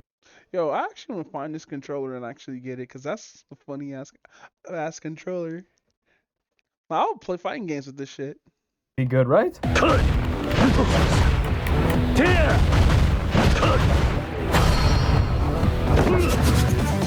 Wow, you're so creative and scary.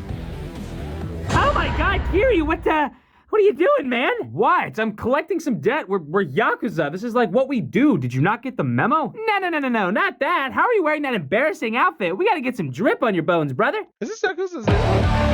Breaking news! A loser was found in the empty lot, beaten up, covered in salt, and freaking dead. Like super dead. More at 5.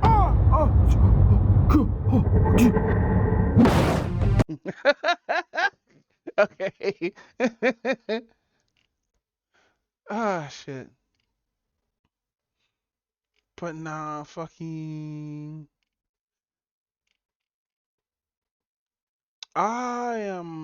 It's late. I've been streaming for about 3 hours. I think I'm gonna head out, fam. I do want to watch the rest of this though, like the Master Stereo, whatchamacallit, but I also do want to watch Lethal Company stuff, which I'm gonna probably want to play on stream, but I'm probably gonna play on somebody else's stream now. Professional hentai artist rates the best tags. All right, guys, I'm gonna vanish. Deuces. So,